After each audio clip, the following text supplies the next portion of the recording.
ahead and get started. This is the Planning Commission hearing of January 8th, 2020. First item on our agenda is the approval of the minutes for December 11th, 2019. Can I have a motion? Is there any discussion? I'll move to approve the minutes from December 11th. We've got a motion by Maureen. I'll second. Second by Brenda. We'll go down and we'll start with Andreas. Yay. Pat? Yes. Amy? Yes. Carolyn? Agree. Maureen? Yes. Brenda? Yes. Sarah? Abstain. Darren? Yes. Great, thank you. Okay, next would be the report of the chair and the vice chair.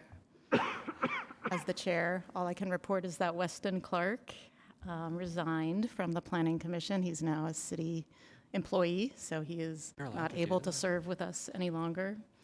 So we will miss Weston. Will he be coming to visit us one last time? Okay. Okay, he'll come to the next one. That's all I have to report. I have nothing to report. Okay, and then a report from the director. So first off, I wanted to let everyone in the room know we are expecting a protest outside the building tonight, not for anything that's on the Planning Commission agenda, but the police department has indicated that they are a little bit concerned that there's the potential for it to escalate. And so just so everyone in the room knows that we have direct connections to the police department up here, I'm not going to be silencing my cell phone for that reason, just so everybody knows. And if needed, they will let us know, provide us instructions on what to do. So we just want to make sure everyone is aware that that is happening. That protest is supposed to start at 6. I don't anticipate, and the police department doesn't anticipate anything happening that would move inside the building. So it may get loud outside. That may be a disruption, but we'll try to make sure that we control our audible levels as best we can. So, I mean, this is unusual, but if anybody has any questions or anything, feel free. Okay.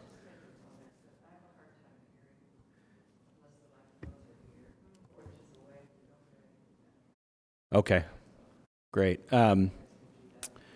Thank you. And just to give the Planning Commission some updates, today the 3rd District Court issued their decision on the city versus the state regarding the inland port.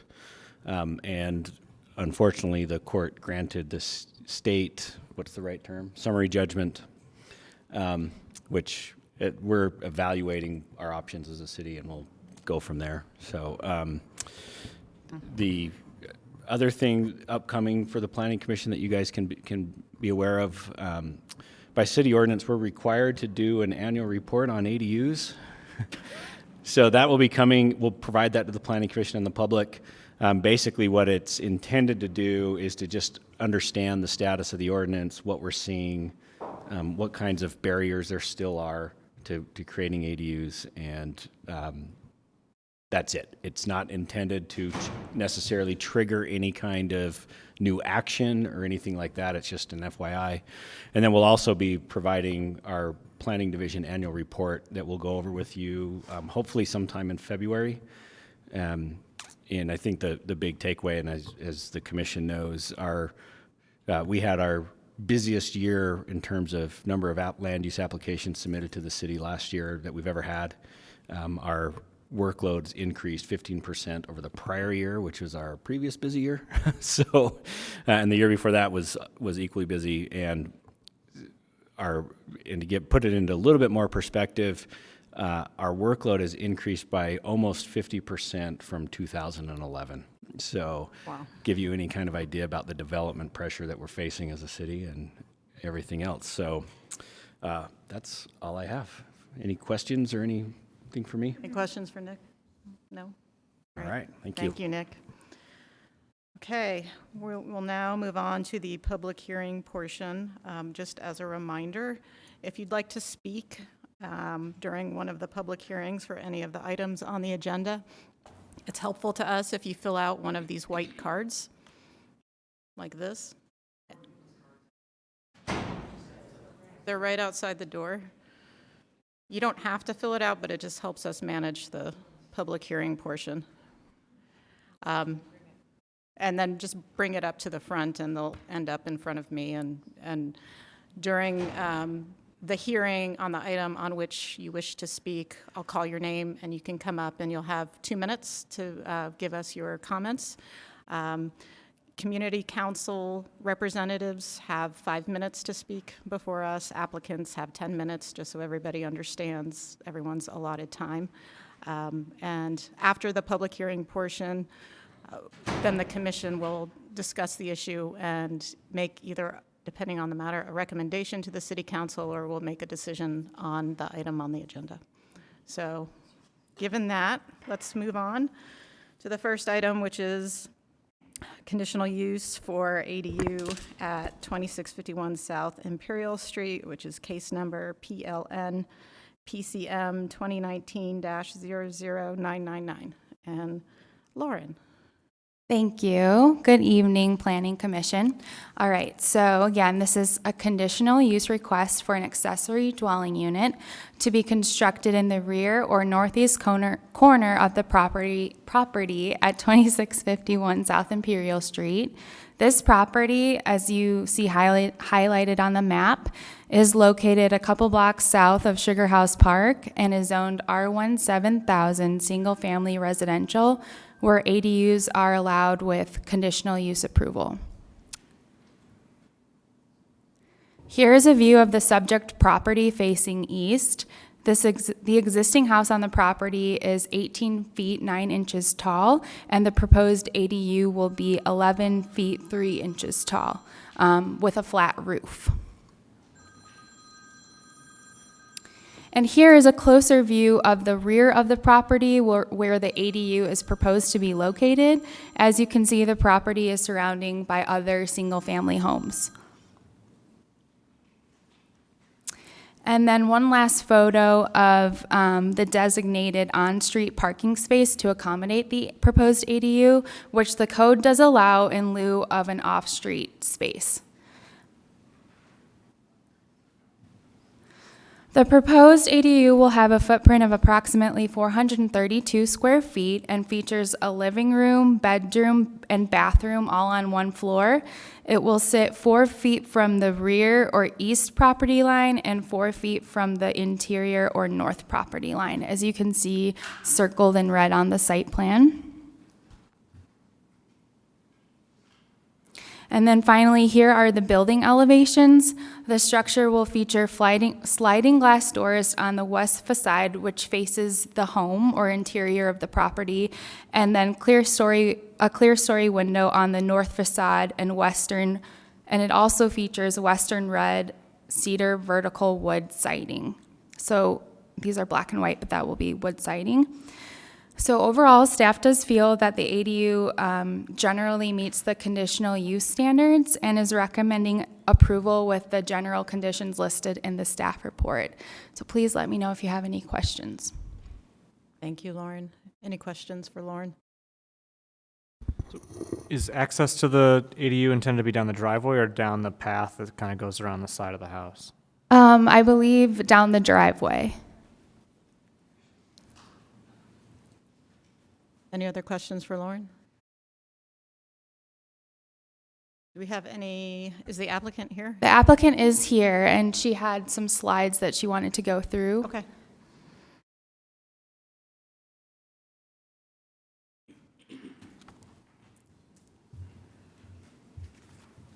Thank you, Lauren.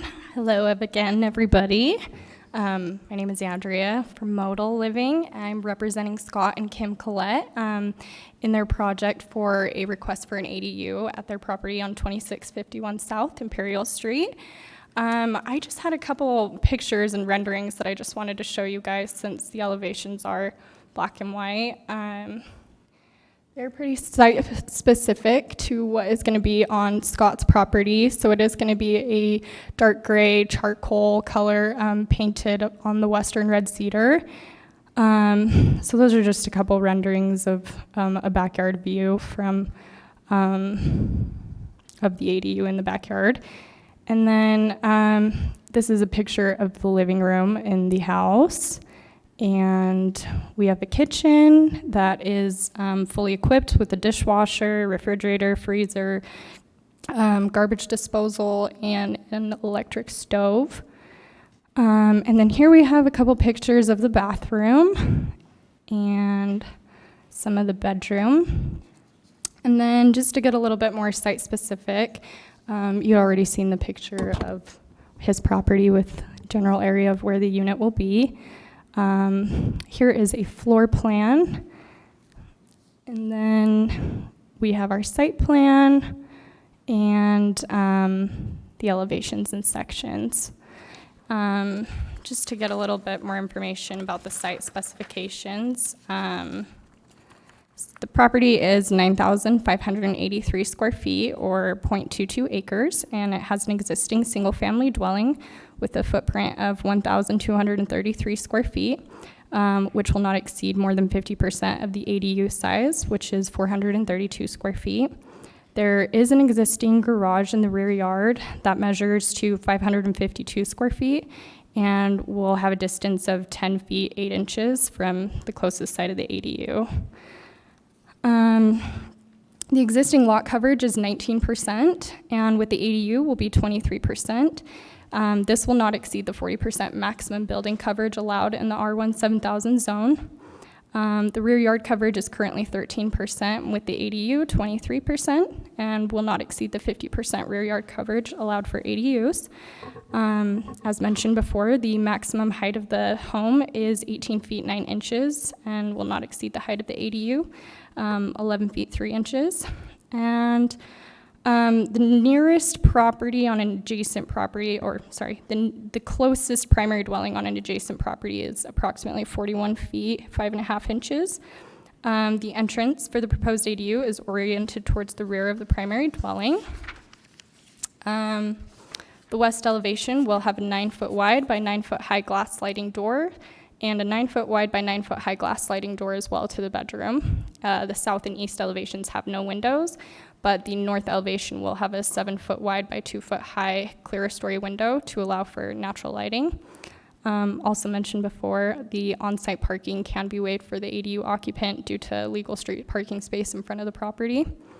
The proposed ADU will be 506 feet and 3 inches away from the nearest fire hydrant, measured from the furthest point of the unit, which will meet fire code.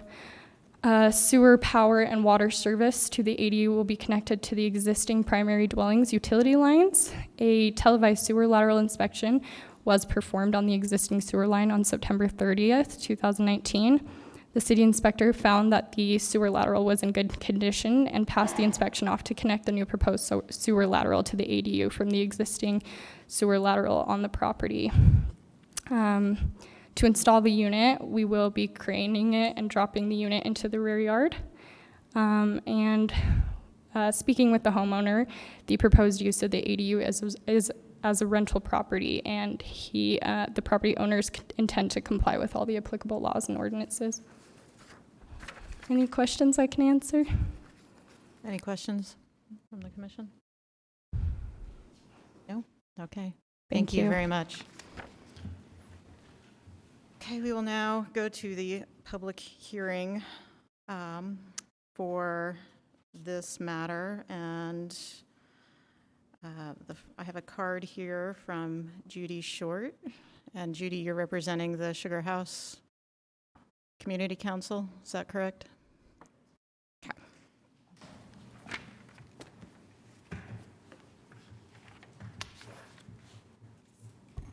Okay. Thank you. For the record, I'm Judy Short, Land Use Chair for the Sugar House Community Council.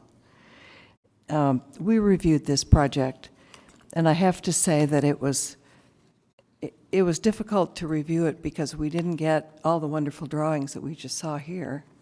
And when the drawing was labeled New Model 01, and we went on the website, and that was a 2-story building with what looked like 3 garages. It was a totally different building from what we were looking at. So the process was confusing, and I'm hoping this applicant, given the quantity of these applications, is working for a standard plan, as we would call it, that would have all the complete documents on it.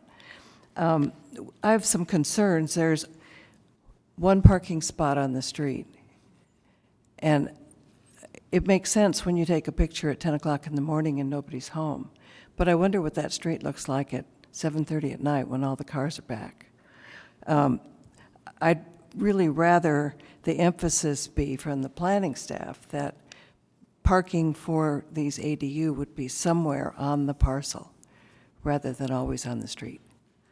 Because we hear so many problems with street parking for many reasons. It's just not always available. The other thing that bothered us was that there seems to be no way to get from the driveway down the side of the property to the ADU except through the grass. I think you ought to put a sidewalk in there. We did flyer the neighborhood, but we didn't get any comments, and nobody came to our meeting. So we're not real enthusiastic, but we have no reason to decline this application. Thanks. Thank you.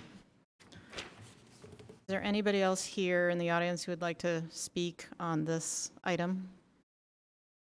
Okay. Seeing none, we will close the public hearing. We will bring it back to staff. And is that for this? Okay, thank you. Okay, Lauren. And well, let me ask, does the commission have any questions for the applicant? Bring her back. No? I have one question for you, Lauren. On the parking, the code says they can rely on on-street parking. Yes, the code does say that Okay. in lieu of the off-street space. But they do have quite a large driveway that could probably accommodate a tandem space, although they specifically designated the street site, which is allowed.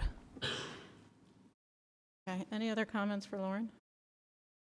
I agree with Judy that I think we should start seeing the actual development of the lot in terms of its landscaping, not necessarily landscaping, but at least walkways when we see these ADU applications.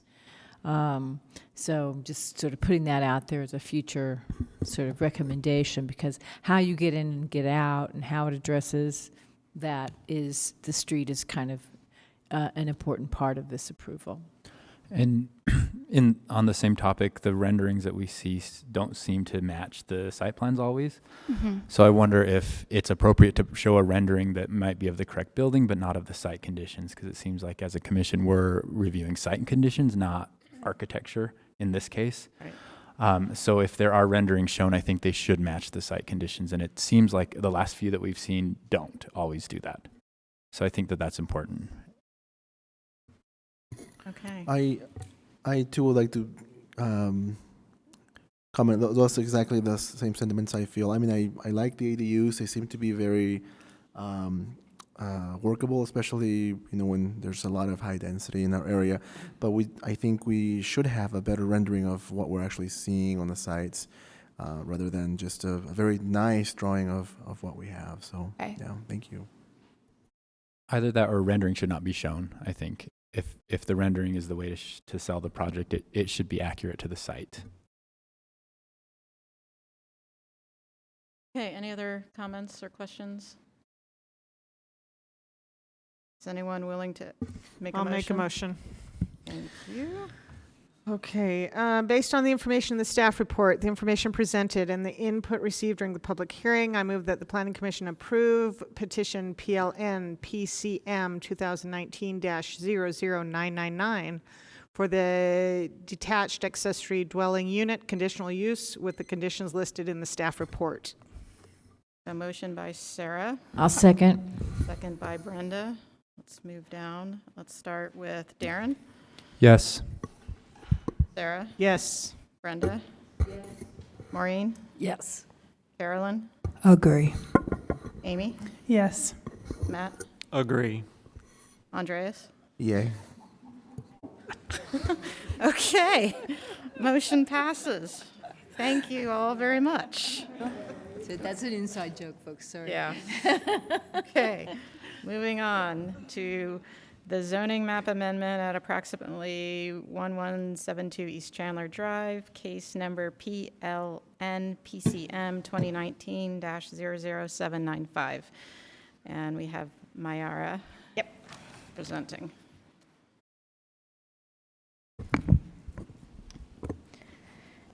Okay, so this is a request to amend the zoning designation of the property located approximately 1172 East Chandler Drive from OS Open Space to FR3 12,000 Foothills Residential. The applicant is requesting this rezone in order to match the zoning of the abutting property to the east, which is 1174 East Chandler Drive, and allow residential accessory uses on the subject property in conjunction with the adjacent resident. To give a little bit of historic background, the subject property was created in 1983 by a deed that granted ownership of the land to the same owner of the property to the east.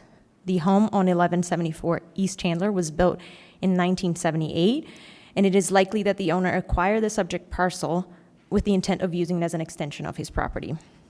This photo of 1985 shows the home on 1174 East Chandler already built and the subject property partially landscaped. Since then, the two abutting properties have been passed on to other individuals, but always kept under the same ownership. While the property is still functioning as the rear yard of 1174 East Chandler, the existing OS designation poses some limitations on this property. Because the OS zoning district is intended for open space, natural, and recreational areas, residential uses are not allowed. It is likely that at the time that the subject property was created, its zoning allowed for residential uses. However, during the 1995 citywide rezone, this property was designated as OS, eliminating the residential use as a permitted use. This 1995 zone change made it difficult for the property owner to improve the lot as an extension of his property, adjacent property. For one, accessory uses are not allowed in accessory lots, but even if the lots were combined, residential accessory structures such as a garage or a guest house and other residential amenities like a private pool or a playground would not be allowed because of the OS zoning designation. If the rezone is approved, principal and accessory uses would be allowed on the lot. A new principal use, such as a new home on the property, could block views and create environmental impacts to the neighborhood. Accessory uses, on the other hand, would not substantially impact the surrounding properties. This is especially true due to the limited intensity of development allowed in the proposed zoning district, the FR3. The FR3 12,000 zoning district is intended for low residential density that is appropriate for and compatible with Foothills area. The zoning ordinance has special regulations for these foothill zones, limiting landscaping and grading of the lot. A soil study will be required before any significant work is done to the property. And there are requirements for accessory building height and placement that help ensure environmentally sensitive and visually compatible structures. Considering the impact of future use and the applicant's expressed interest in using the subject property exclusively as an extension to the property to the east, lots 1172 and 1174 East Chandler could be combined into one single lot. This lot consolidation would prevent the construction of a principal building, but would allow accessory uses and accessory structures. The applicable master plans contain city goals and policies that support the proposed amendment. The future land use map in the Avenues Master Plan calls for very low density on the property and recommends a foothill development overlay zone, which matches the intent of the proposed FR3 zoning district. The proposal is also in line with the policies related to the preservation of foothill areas and the natural environment found in the Avenues Master Plan and Plan Salt Lake, and does not interfere with proposed trails and corridors found in the Open Space Master Plan. These city goals and policies are further discussed in Attachment D of the staff report. The proposed amendment is also found appropriate to the location and historical context. Thus, staff is recommending that the commission forward a positive recommendation to the city council with the condition that the applicant obtain a subdivision approval to combine the subject parcel with the abutting parcel located at approximately 1174 East Chandler to minimize future impacts. Any Thank questions? you. Any questions for staff? I do, Mara. So does this new zone allow for fences? Yes. The FR3, yes. So they could potentially fence that entire area with 6 feet? So right now, they do have a fence. Well, it's a wall in the front. And they could fence the back. The lot, however, it slopes down towards the back, so that would be harder to fence off. But they could. Does the current zone allow fences? I think it does. So that would be no change. Okay. You can fence in OS? You can fence open space? Yeah, it's a private property still. You can have an OS open space in a private property. And does then the code still allow for like 6 feet? Yes, so it would be the same. I mean, the difference is that would be in the front yard.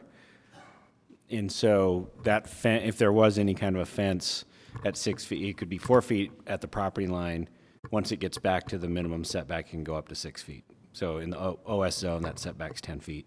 So 10 feet from the sidewalk, it could go 6. There's also the option for special exceptions to exceed that. So if the applicant were to receive this, what kind of structures could be built on this property? Any accessory structures, so a garage, a guest house is allowed in that district, and any of the accessory uses for the property. Right, so is there any limit on the size of an accessory unit or accessory building that could be built there? Yes.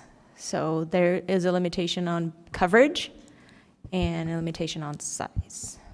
So can you tell me what those are? Yeah, so the maximum footprint for any accessory structure in a residential zone is 720 square feet, regardless of how big the house is right now. So they could build a garage, they could build They could an build. ADU. Could they build a garage with a unit over it? Potentially, depending on how the height of the existing structure, the house. But they I could don't build know a what that is. 1,400 square foot housey looking thing with a No, garage. no, the footprint. Well, potentially, yeah. Total square foot. The footprint would be 720, and that's what the code right, allows. but it could be a very significant structure. The lot coverage on this, so it would be both the house and the accessory structure is 35% of the lot. Then you have that footprint, and then the height, I can't remember. I think it's probably the 17. Are you checking on that, Nick? Can you check the height on the accessory? Yeah, it would be up to 17 feet. In this zone, would a guest house be different than an ADU in any other zone? Is there a different provision in this zone? It is a different definition, but essentially a residential use. It wouldn't be allowed to be rented as a separate unit, but you would allow a residential use there. Any more questions for staff? Okay, does the applicant want to come forward?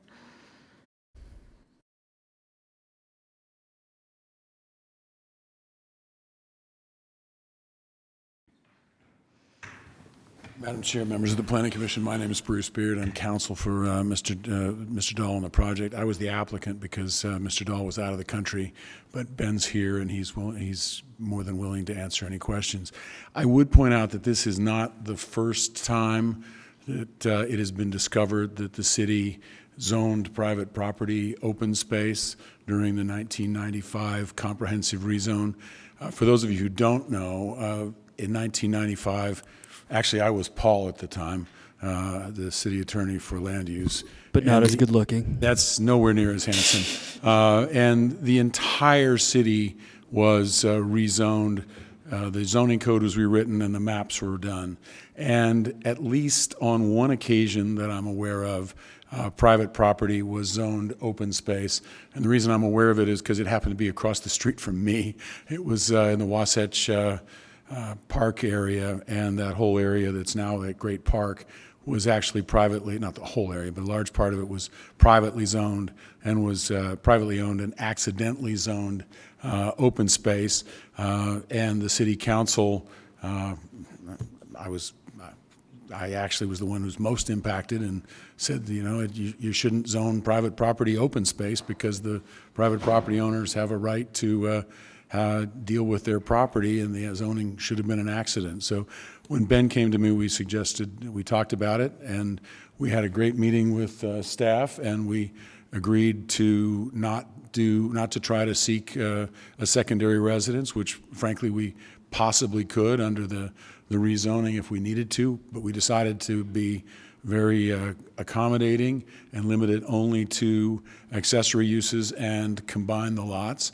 And we don't really have much to say other than the staff report, because the staff report was very thorough, and we had a good meeting with staff before they issued the report. We're here to answer any questions if you have any, but as a matter of public policy, we agree with the staff, and we think that it's a reasonable compromise rather than Ben trying to come in and enforce his private property rights under the open space miszoning, we think. So we would ask for your support. And if you have any questions, Ben's here to answer them. Does anyone have any questions for the applicant? Questions? Okay. Thank you. I would just like to thank the staff for their time and their effort in looking at this and examining it and meeting with us. It was greatly appreciated. And as we said, no one cares about the character of that neighborhood more than those of us that live there. And we're not looking to put a residence next door. We're really looking to use it for accessory purposes. Great. Thank you. Thank you. Thank you. Appreciate your comments. Hopefully we'll get you out of here before the riot. Okay. We'll now move on to the public hearing. Is there anybody in the audience who would like to speak on this item? Okay. Seeing none, we will close the public hearing. And then we can bring it for discussion among the commission. Do we need to bring staff back? Do we need to, anything we need to discuss further? I just wanted to clarify, in the staff report, it says subject to the condition that there's a subdivision application to combine the lots. Is that the accurate term? When you're combining lots, is this still a subdivision? Technically, in our code, it's all within the subdivision regulations, but it's a lot consolidation. I can go over that a little bit. They do, with the two lots, they would exceed the maximum lot size permitted in the FR3. So they would have to go through the preliminary plat subdivision instead of the simple lot consolidation. That's what that is. Thank you.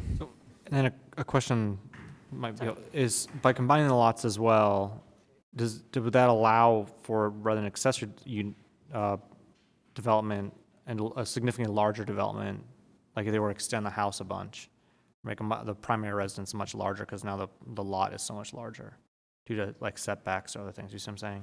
Yeah, they could potentially increase the size of the home, yes. All right. Any other questions? Other comments, concerns? Anyone willing to make a motion? And again, this is a zoning map amendment. We are making a recommendation to City Council. I will. Okay, here we go. Regarding petition PLN PCM 2019-00795, motion sheet for Chandler Drive zoning map amendment. Based on the information listed in the staff report, the information presented, and the input received during the public hearing, I move that the Planning Commission recommend that the City Council approve the proposed zoning map amendment as presented in petition PLN PCM 2019-00796 with the conditions listed in the staff report. Thank you, Carolyn. We have a motion by Carolyn. I'll second. Second by Maureen. So let's start down with... Madam Chair, is it 00796 or 00795? It's 95. Okay. My bad, sorry. Correction to the motion. Okay, I'll correct that. Thank you. Okay. Let's go start with Andreas, Yay. Matt, Yes. Amy, Yes. Carolyn, Agree. Maureen, Yes. Brenda, Yes. Sarah, Yes. Darren. Yes. Great, motion passes. Thank you all. Okay, next item on the agenda is actually 3 items for Cleveland Court at approximately 1430 South, 400 East. So the 3 matters are case number PLN PCM 2019-00189, which is a master plan amendment, a zoning map amendment, PLN PCM 2019-00190, and a proposed plan development, case number PLN SUB 2019-00934. Okay. It's me again. It's you again. Yes. So this is a request to develop a 7-unit row house at the property located approximately 1430 South, 400 East. To build this development, the applicant is requesting a master plan amendment to change the future land use map designation in the Central Community Master Plan from low-density residential to medium-density residential. Zoning map amendment to rezone the property from RMF 35, moderate-density multifamily residential, to FBUN1, form-based urban neighborhood. It's also a planned development to reduce front and rear yard setbacks and reduce the setback of an attached garage. The Cleveland Court project is a 2-building development that accommodates a total of 7 residential units with a mix of 1, 2, and 3 bedroom units. The largest of the 2 buildings fronts Cleveland Avenue and 400 East and contains 4 units. The other building fronts Cleveland Avenue and the alley and contains 3 units. The 2 buildings are designed as single-family attached or row houses, and the units are arranged around the community courtyard. Although parking is not required in the proposed FBUN1, 8 parking stalls are provided on site. The proposed buildings are 2-story high and will have flat roofs that combine 2 different parapet heights, none exceeding 20 feet in height. All facades will be vertically or articulated by changes in wall plane and will contain architectural detailing, such as building fenestrations, canopies, balconies, and change in materials. Building materials include brick, fiber cement board, and EIFS. The applicant is requesting a reduction from 10 feet to 5.4 feet for the front yard, located along the south property line in Cleveland Avenue, and a reduction from 16.8 feet to 15.2 feet for the rear yard, located along the north property line. The applicant is also requesting that the attached garage facing Cleveland Avenue be allowed at 10.5 feet from the property line, as opposed to the required 20 feet. The staff is recommending that the Planning Commission forward a positive recommendation to City Council for the proposed master plan amendment and zoning map amendment, and that the Planning Commission approve the plan development with conditions listed in the staff report. This recommendation comes as a result of the analysis of standards and 4 key considerations. Before I jump into the key considerations, I'd like to just give a background on the Cleveland Court project. The Cleveland Court project was originally given a building permit in 2017 for a 5-unit development. Along with the building permit, a demolition permit was issued to remove the single-family home that was on the property. The original development did not go through a planning process because the proposal complied with the standards of the RMF 35 zoning district. The applicant, however, is making the request brought to you tonight because they have modified the original development to accommodate 7 units.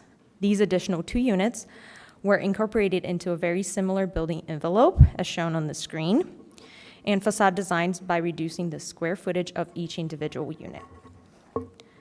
So going into the key considerations, the first consideration was giving to the city goals and policies. The proposal disagrees with the future land use map in the Central Community Master Plan, which the applicant is requesting an amendment to. However, other policies and goals found in the master plan support the proposed amendments and proposed development. These policies and goals are related to encouraging variety of housing opportunities and compatible development, which the strict density regulations and lack of design standards of the current RMF 35 zoning is unable to offer. The proposed FBUN1 zoning, on the other hand, focuses on the form, scale, placement, and orientation of the buildings and offers more opportunities for a mix of unit sizes and price points. The proposal is also in line with the citywide master plans Plan Salt Lake, which emphasized the need for housing variety and medium density housing developments, and also with the city's housing plan, Growing SLC, that pushes for flexible zoning tools and infill ordinance to increase housing options, especially smaller scale multifamily. Our relevant goals and policies are discussed in more length in the key consideration 1 of the staff report. The second consideration was given to the proposed design and its compatibility with the neighborhood. Buildings in the area are 1 to 2 stories high. Homes are primarily oriented to the streets, but some apartment buildings are oriented to the interior of the lots. In general, parking is located in the rear of the lots. The proposed development is a 2-story high with articulated facades and durable materials on the street-facing facades. Development is broken up into 2 buildings, which relates more closely to the scale of the detached homes around it, and the height, proportions, and detailing of the development are respective to the context and not imposing to the existing neighboring homes.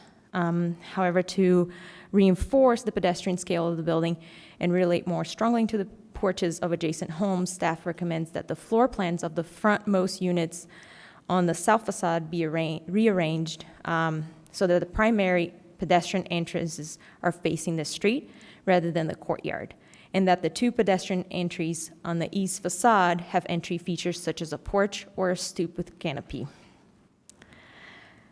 Third, we received some public comments regarding on-street parking in the area. Although parking is not required in the FBUN1 district, the proposed development provides 8 off-street parking stalls.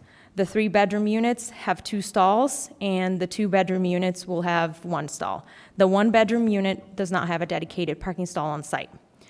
The provided number of stalls is found to be adequate to attend the needs of this residential development because the neighborhood is walkable and bikeable and has 2 bike lanes and 1 bus line nearby. And it also has accessible and available on-street parking. Lastly, staff considered the proposed setbacks and whether they were appropriate to the neighborhood. The image on the screen shows how the setbacks were designated since this is a corner lot. The corner yard setback is the largest because it follows the development pattern of the block face along 400 East, which is the longest place of the block, and helps keeping a cohesive streetscape in the area. 400 East is also wider and has more vehicular traffic than Cleveland Avenue, which warrants a larger buffer. The reduction on the front yard from 10 to 5.4 feet is consistent with the small yards along Cleveland Avenue and helps to engage with the street, which only has a few lots facing it. Likewise, the reduction of the attached garage setback helps to preserve the pedestrian orientation of this development because it limits the driveway space and makes front yard parking impractical. The interior side yard serves as the rear of the development and provides adequate space for utilities and vehicular access, and the rear yard reduction from 16.8 feet to 15.2 feet is consistent with the north-south yard pattern on the block and provides appropriate buffering to the home on the abutting north property. The existing 6-foot solid fence between the 2 properties helps mitigating the impacts of the use of the yard area as an amenity for the adjacent units, while the courtyard provides an area for the other residents in the interior of the lot. Given these findings, staff concluded that the proposed amendment offers more opportunity for a development that fits better into its context and helps to further city goals. Furthermore, the proposed reliefs requested through the plan development match the development pattern of the neighborhood. I would like to point out that the community council sent a letter in support of the development, and we did get 4 additional comments after this was posted, so it's in the Dropbox if you haven't looked at that yet. Great, thank you. Questions? Any questions for staff? So, Mayor, I'm curious, the initial 5-unit development that was approved over the counter, where does the threshold for how we determine density, like does 5 to 7 go from low to medium? Because it feels like 7 isn't that much more than 5. The thing is, the central community master plan is kind of specific on that density. and that's why they're proposing the amendment, and I can get you the number here, but it says low-density Right. residential has So I'm just wondering if the range. city, when they look at this, if a 5-unit, because that would be allowed in the RMF 35, do you designate that? Where does the threshold between low and medium density occur? So that's basically determined by the master plans. The older master plans, such as this, the Central Community one, were very specific, and frankly, it applied a low-density designation that doesn't match the built environment. Our density is actually, in those areas that are low density, are actually higher than what the master plan suggests for whatever reason. I think that was before I think it was adopted in 2005, before many of us were involved with it. So we have to rely on the what the master plan designates that until it changes. So Yeah, I get that. I Yeah, guess some of I'm- our newer plans actually don't recommend densities because they recommend, particularly in places like this, they would recommend that the neighborhood basically kind of maintain the development pattern. This particular neighborhood does have a mix of housing types within it, and so that opens the door for more specific discussions about a site versus broad policy types of things. So how are we defining levels of density in our zoning?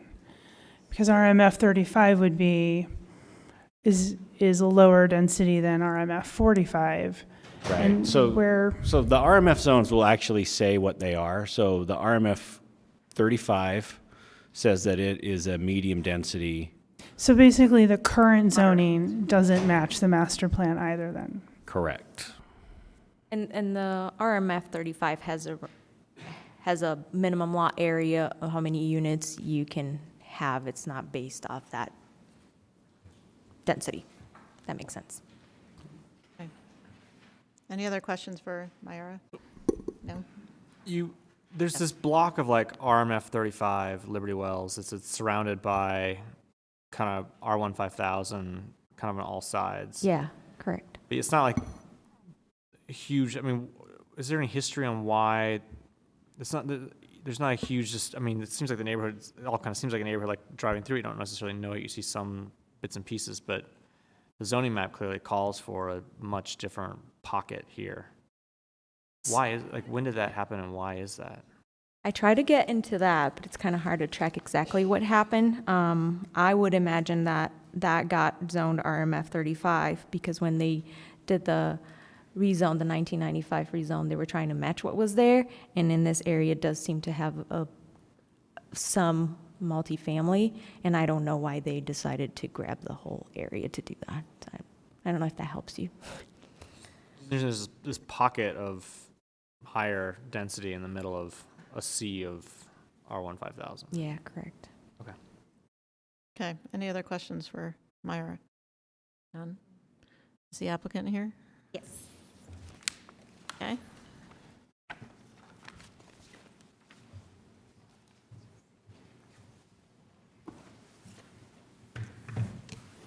Hi, Peter Caroon, representing the owner, and Trent Saxon's our architect, if you have any design questions. Our firm purchased the property, as Myra said, after it had already been approved for a 5-unit development. When we bought it, we decided that 7-unit, smaller units would be a more appropriate design, and essentially on the very similar footprint. We tried to design a project that had a courtyard to create a sort of community feel for the project. It's also environmentally sustainable. We'll have solar on the roof. And as was mentioned, the project was supported at the community council meeting. Under the current RMF 35 zoning, the height allowed can be a 3-story building with a 35-foot height limit. Our proposed project is 27.5 feet high with 2 stories. Under the RMF 35, the original plan had a less than a 10-foot backyard, and now we're greater than 15 foot. So actually, the yard increased. And then I know there's been concern about building a multifamily project in the neighborhood. Within 3 blocks of this property, there are 44 properties with 4 or more units, and 10 of those properties have 8 or more units. So, as was mentioned, this neighborhood does have multifamily projects in it. The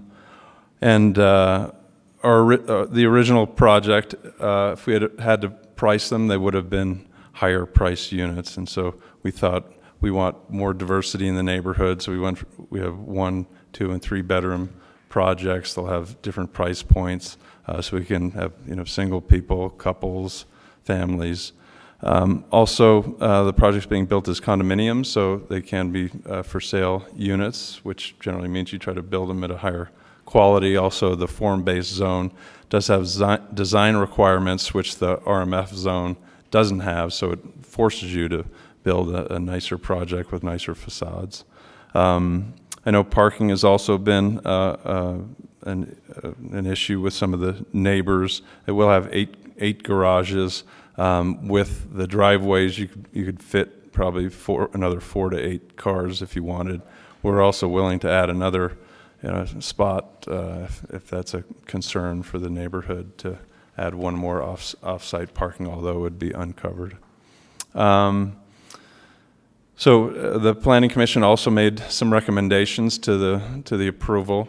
We are fine with number 1, which asks for some canopies and stoops for the front porches. We do have a little bit of concern on recommendation number 2, which was to have the doorways on Cleveland Avenue be the primary entrances, because we're trying to create this courtyard feel and have the people engage with each other within the buildings. Although we believe that we still have doors on Cleveland Avenue, we can make those secondary entrances rather than just basically back porch entrances. So we think that would be a better way to design it, rather than just having those Cleveland court doors being the primary entrances, because that would get rid of the whole community courtyard feel. That's all I had to say. If you have any questions on design, Trent's happy to answer. Any questions for the applicant? There's just a comment by one of the neighbors that talks about a sloped roof. Yeah, and we actually looked at a sloped roof, and Trent designed a sloped roof. That didn't really look as good as we think this current project looks. It also had a higher roof as well, so it was 30 feet. I'm trying to remember. You told me what it was. Yeah, so that was going to be just short of 30 feet, so it would be a couple feet higher. And I know at one point we were talking about potentially solar panels on the project, and that would kind of eliminate the ability to do that. It's a little bit easier with the flat roof, potentially. And so we believe that the light under the current project, the light for the neighbor would actually be better than with a sloped roof, or with the prior project, which actually had some decks and that would have faced their backyard as well.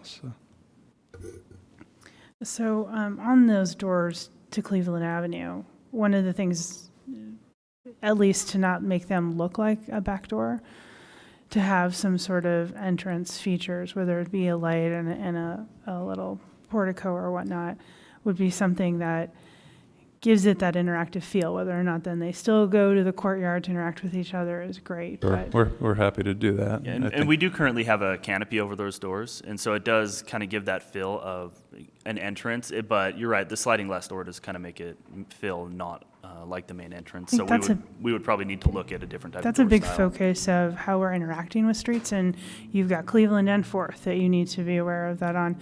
But is that it doesn't look just like, hey, here's a door, and Right. nothing else, and that's what we really are trying to avoid. Yeah, we'd have the larger door to allow more light to come into the building. So if you change it from a sliding glass door to a traditional front door, it probably would reduce the amount of light coming into the home. Brenda, do you have a comment you'd like to share? Well,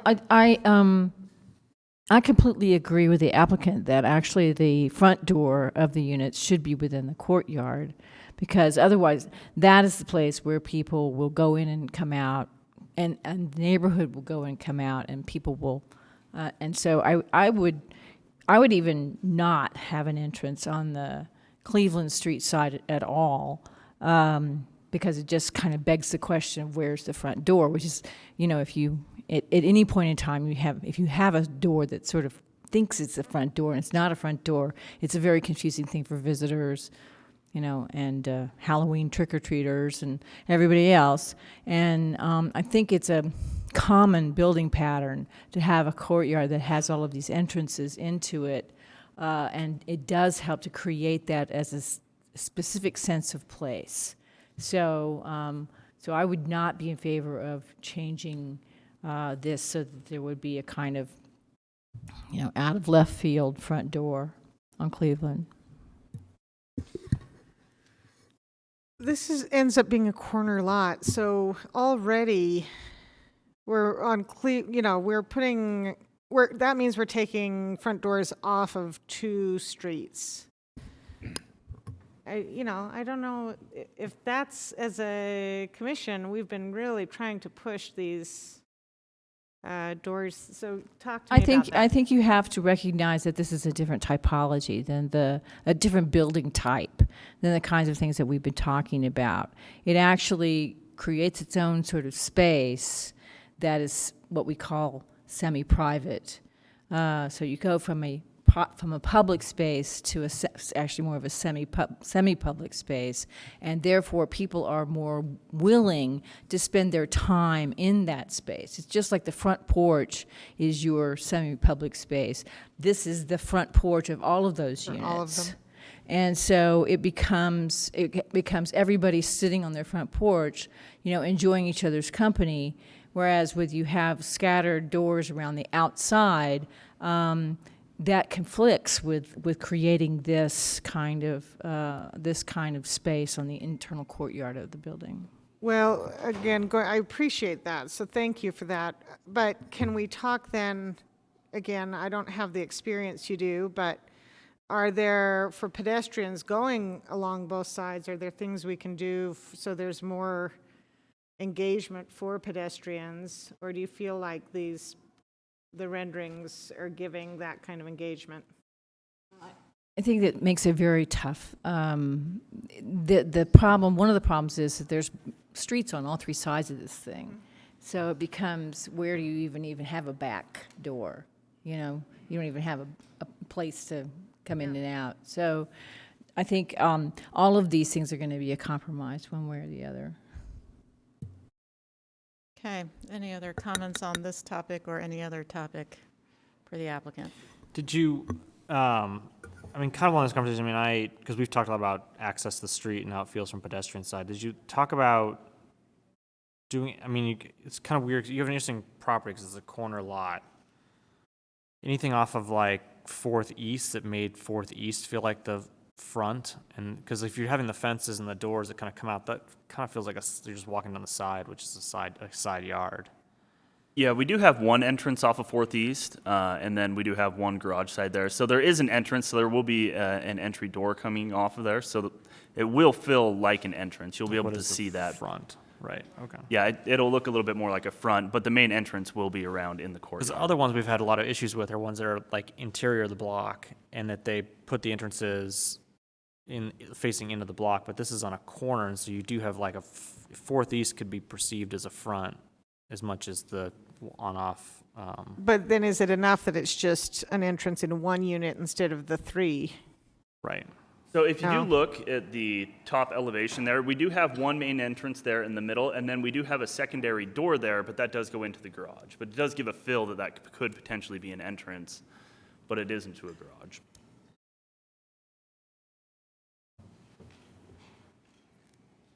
What type of landscaping will you be providing? I don't know that we have a full plan yet, do we? No, we haven't really gotten that far since we've revisited this, but it will meet, all city codes and ordinances. We just haven't quite gotten that far. Thank you. Thank you. Okay, any other questions for the applicant at this time? Okay, seeing none, we'll ask you to step back. Thank you. We will now move to the public hearing portion. So just a reminder, if you haven't filled out a card but would like to speak, please feel free to do so. If you don't want to fill out a card but still want to speak, that's still okay too. When you come up, please speak into the microphone and state your name for the record. So we have that. You'll have 2 minutes to speak. If anyone here is representing the community council, you'll have 5 minutes to speak on behalf of the community council. I also just want to emphasize that there are 3 items before us on this matter. We've got a zoning map, a master plan amendment, and a zoning map amendment. Those both go to the city council for final decision. We are here to make a recommendation to the city council. The only decision that we will make tonight has to do with the request for a planned unit development regarding the setbacks. So I will call the names off of the card one by one, and then I'll open it up if there's anybody else who remains in the audience and would like to speak. So the first card I have is, and I apologize if I mispronounce your name, Leonard Browse.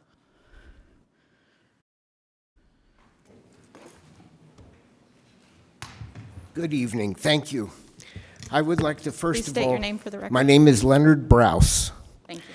I would first of all like to pose a question to you. Have you ever heard anyone say, I want my dream house built next to an apartment building? This is what you're doing to us. I lived in my place, I'm catty-corner to this property, for 10 years, and I bought this house because it was in a very quiet old neighborhood, single families, almost exclusively. And now we're going to have tons of noise pollution, light pollution, garage doors opening and shutting day and night. And if everyone has, for example, 2 kids and 2 dogs, can you imagine the noise this is going to make? And the parking, if you've ever driven down Cleveland, you can barely get 2 cars at the same time. Usually you have to pull over and wait till one goes and then the other one. This is a nightmare. Now another thing is the alley. Parviz Rokva, he spoke with me, and many times we talked about this because he said the city has no budget for fixing the alleys or doing anything to them. There's no budget. And the city does own this alley that was checked out by him.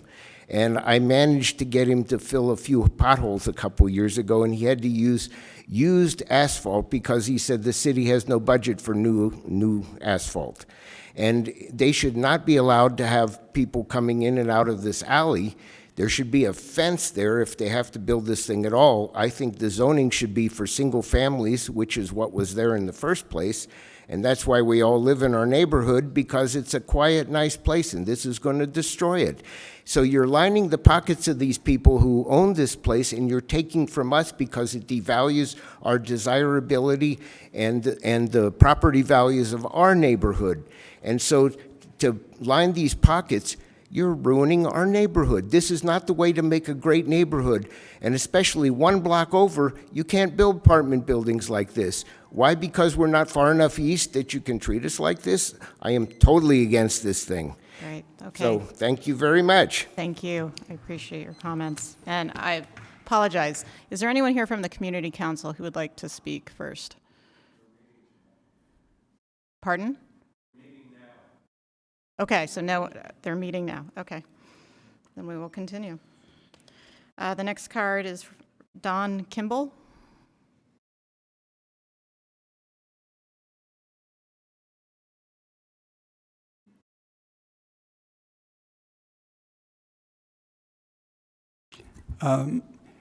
My property is Please- just down please the... state your name for Oh, the I'm record. sorry.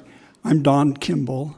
I live on, my property is 1408 North on 4th East. My concern, it may not be the right night to talk about it, but I saw in the photographs that their power, electricity is coming in underground into their property. Right now, the lot has a power pole and 3 guy wires that are holding the whole block line of wires up. And that's not showing on the finished product. So I assume that the power lines are going to be changed. And I was wondering if anyone's considered where those guy wires are going to be, and that pole, where is that going to be moved to? The properties going north from this project have driveways and parking areas that are along the power lines, and they would be blocked if the power lines were moved north, the end of the power that was above ground.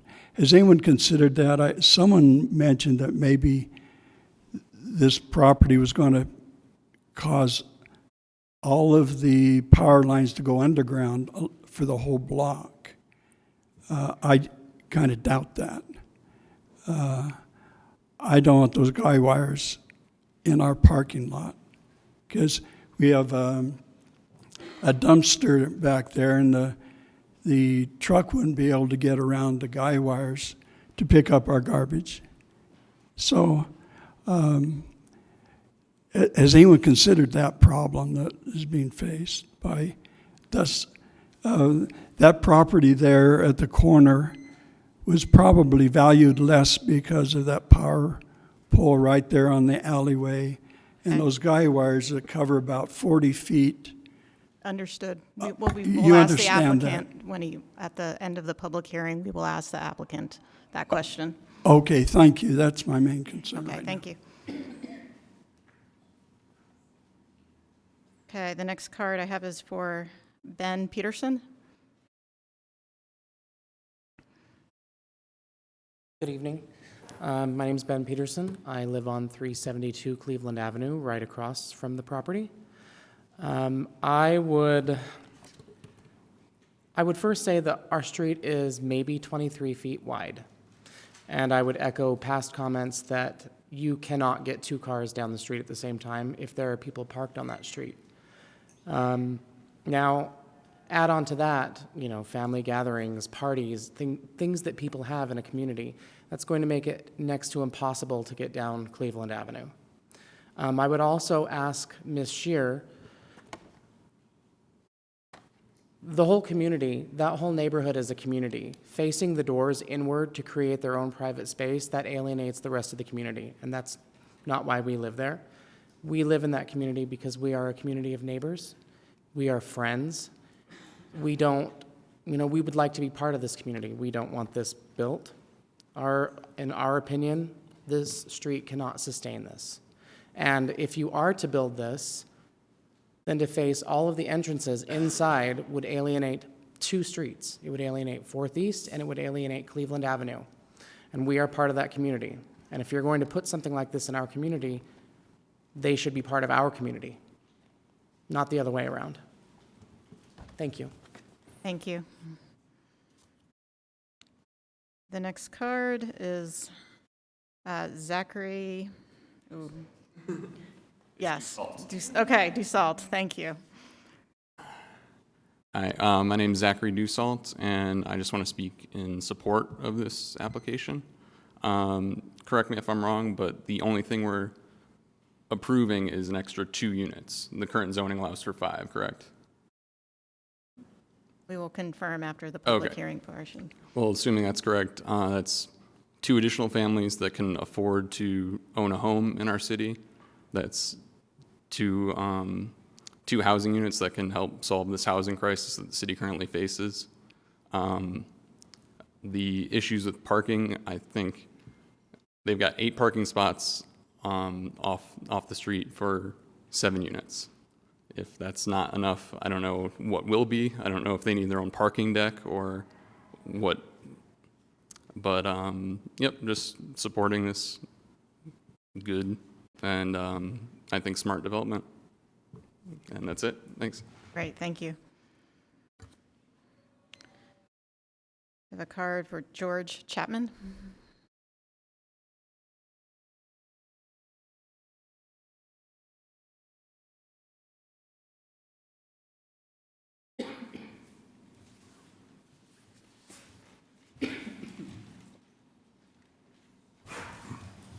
My name is George Chapman. Commission members, I urge you not to approve this project. Peter Kroon is a great developer. I've worked with him for almost 10 years. He's been fantastic. The problem is, in my opinion, this is a quiet neighborhood that is slowly returning to normal after some really bad times. And trying to increase density, 2 extra units, even 2 extra units, is actually going to be an imposition on the neighborhood. It's going to discourage people from staying in the neighborhood and investing in the neighborhood. And in particular, the parking issue.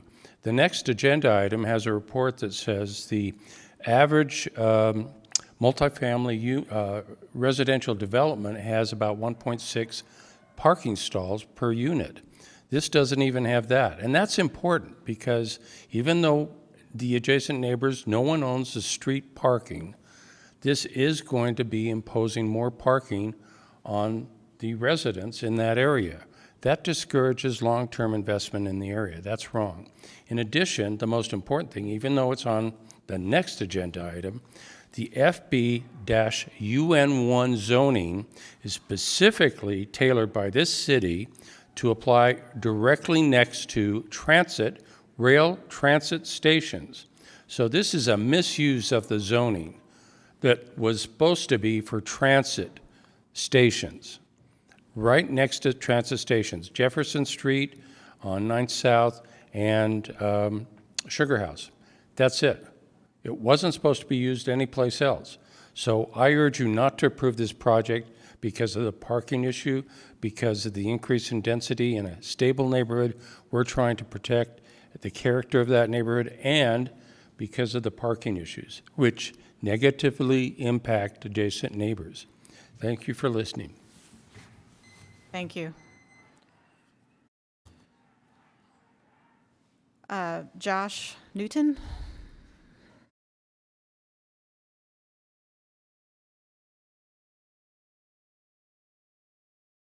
Josh Newton. I live kitty corner to this lot, and I'm in opposition of it. I just wanted to talk about the setbacks with the changes. I live on that corner, and my house is approximately about 10 feet off the road, and with changing it to 5 feet, I'm already that much closer to the road. I can hear the cars, I can feel them, so by putting them 5 feet in, it's too close for people to live in. Also, I also want to talk with Ben about that interior courtyard. Yeah, this is our community is very tight. We know a lot of people. It's very walkable. Everyone's walking their dogs, but turning all those people inside to those courtyards, that's going to alienate them from us. I'm not going to go in there. I'm going to walk by. People have on that street. So, I'd like to, agree with Ben on that. We should have them facing out on 4th and on Cleveland. But also Cleveland is a very narrow street. It's only 23 feet wide. We've already changed the parking to be on one side due to that. If you have 2 cars, you cannot get a car down that road. So by already eliminating half the street parking on that's going to be a concern. Even though they do have driveways with the setback of only being 10 feet, I don't know many people that have, we have one Mini Cooper in our neighborhood that can park in that spot. That's not really a usable spot. It's going to hang over the sidewalk, which is going to put people into the street if they have to go around it. On Cleveland, which is it pass-through between 3rd and 4th, and it's not a slow street. I'm constantly telling people to slow down on that street because they're speeding and ripping down that street. So, that street is not any slower than 4th. 4th might actually be safer because it's so much wider. We have kids in the neighborhood, and with that many more cars, this is going to be, with kids playing, it's going to be dangerous. So, that's my point. Great, thank you very much. Okay, next card, Eric Miller.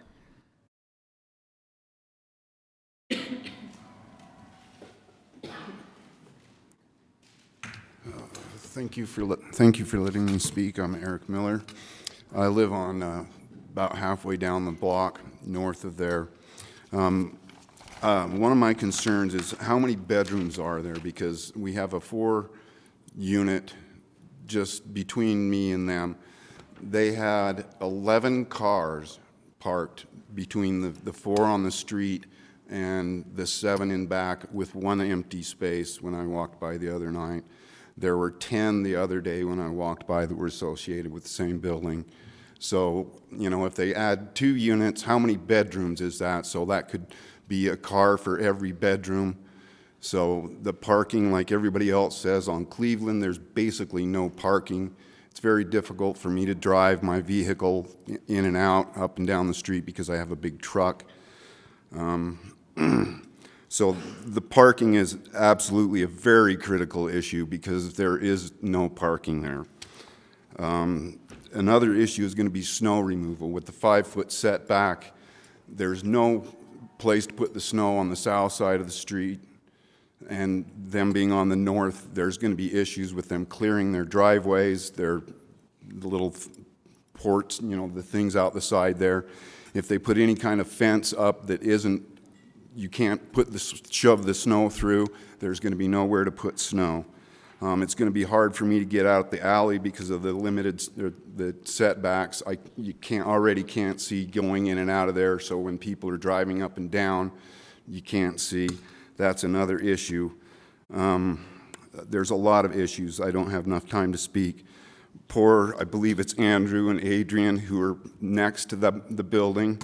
They're going to have no sun in their house. They're going to have 7 air conditioning units going all summer long.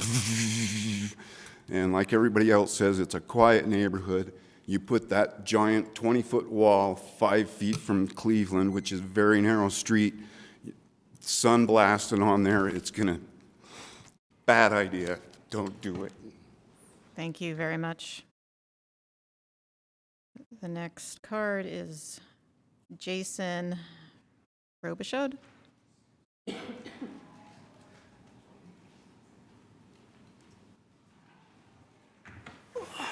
My name is Jason Robichaud. I'm also a Blair Street resident, homeowner. I'm in opposition of the development. I do appreciate smart design, and the restrictions under the current RMF 35 moderate density zoning, I think is appropriate for that lot size. Everybody's, and all of the neighbors are considering the parking, which is an issue. But there are bigger issues that aren't being talked about yet, one of them being the recycling program that Salt Lake City is imposing on 4-unit or more developments. Currently, there's nowhere for the dumpsters to get picked up on this current design. With that interior yard setback, it will cause a big issue if it's not extended further east. Don brought up a good point that the telephone pole that's not being shown on the plans, if moved further north, will be in his parking lot. That's a big concern. Plus the existing alleyway condition with the heavy use of another dumpster truck going up and down there will impose the quality of that alleyway. That's my biggest issue. I'm opposed to it turning into an FB UN1. Thank you. Thank you. Okay, Ken Rosema?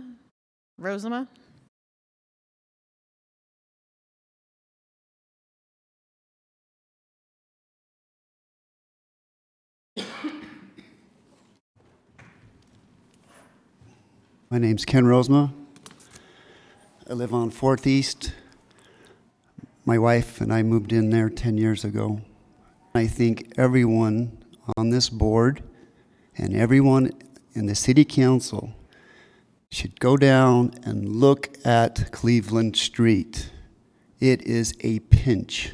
As everyone said, 2 cars cannot go by. If we all lived at 1430 South, just for imagination right here, we'd all have the same wish. We'd wish there would be a single dwelling house. That's probably not going to happen. It's probably going to be a 5-unit, which means more of everything, right? Say you live in our neighborhood. More cars, more parties, more noise, less intimacy. 2 more units, more of everything. We have an alleyway that's used, that's quiet, that's quaint, that's intimate and clean.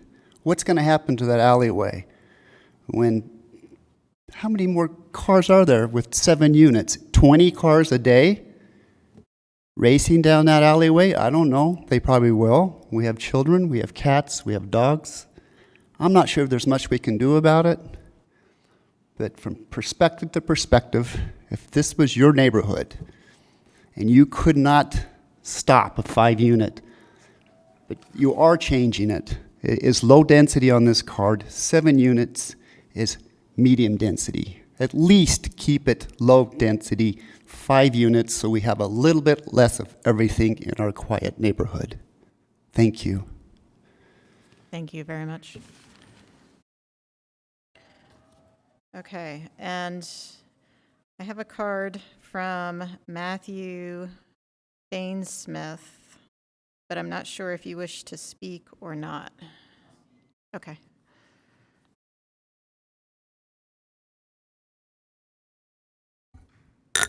Thanks. My name is Matt Bainsmith, also a resident on Blair Street.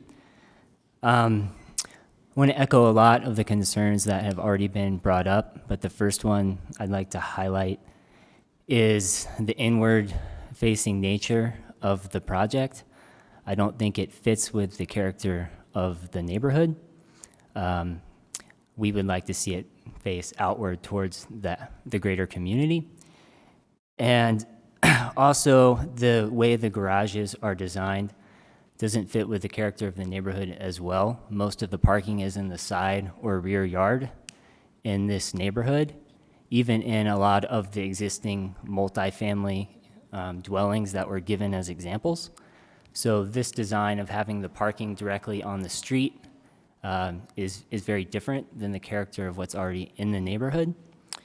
The third one that's really important has been brought up a lot, but Cleveland is too narrow of a street to have those type of setbacks. The snow removal was a great point. The recycling is a great point. And then related to the setbacks, I'd also just like to ask the question, they're asking for a reduction in setbacks, even if it was existing RMF 35 zoning. I don't know how that works, but I feel like they're trying to cram a lot of building into a small lot. And I know that there is an ordinance for landscaping buffers between RMF 35 multifamily units and single-family homes, that there must be a 10-foot landscaping buffer, and this is in the zoning code. And I don't know if that is maintained, if the zoning was to change, but I think that it is very important and is probably maintained in a lot of the other projects that have been done in the area, but would not be in this case. So that's all I have. Thanks. All right, And I'm thank you. in opposition if that's not All right, thank clear. you. Okay.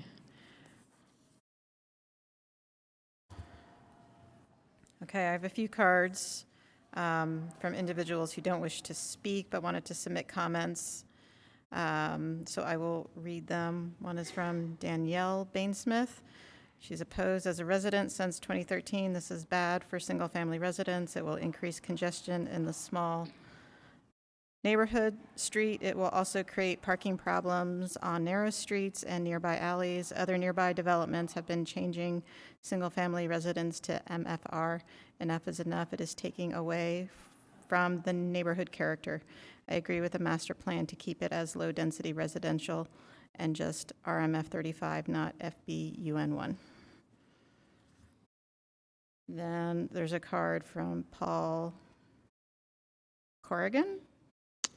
7 units seems like too many. I would support 4 or 5, which is in character with the rest of the neighborhood. And then a card from Charlene Kimball. I have no objection to 5 units, but feel that 7 units. Oh, sorry.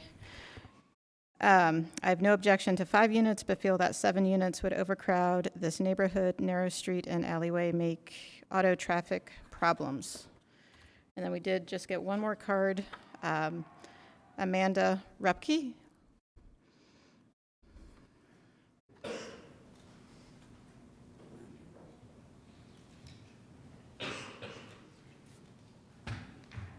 Hi, it's Amanda Rupke. You said it right. Great job. Yeah, we sent in a letter about the asking for slanted roofs, and a lot of the plan, you know, we had met with Peter a year ago and saw the 5-unit plan, and so some of the changes from 5 to 7, some of the changes I liked. It's more feet off of our fence. But some of the things I'm hearing tonight I hadn't thought about, and 5 feet off of Cleveland, I hadn't thought about that. I was thinking about my fence, I'll be honest, is tight. And it's my kids that run along that road that Jeff or Josh said. And I hadn't thought about, I just hadn't pictured that, I guess, for some reason. And there's going to be 7 times 3 trash cans out, 21. I just feel like maybe we're trying to do too much here in this space. And I know something's going to happen, but is 2 more units really going to solve is this where we need to solve our city housing problem? To squeeze 2 more in this space and get 5 more feet closer to a really small road. I feel like maybe we're trying to do too much. Thank you. Thank you. Is there anybody else in the audience who would like to speak? Okay, please come forward and state your name into the microphone. My name is Ryan Wackerly, and I live across the street from this unit, or this potential unit. I would just like to point out, someone stated earlier that there are going to be 8 garages or on-site parking, but I would like to point out a 2017 study by the United States Transportation Department that states that the average single-family home has 1.8 cars on average, so that means most people probably have more than 1 car, so we could probably potentially see a major parking problem here. That's all I wanted to say. Okay, thank you. Is there anybody else who'd like to speak? Okay, seeing no one, we will close the public hearing. Now, I'd like the applicant and staff to come back. Mayara?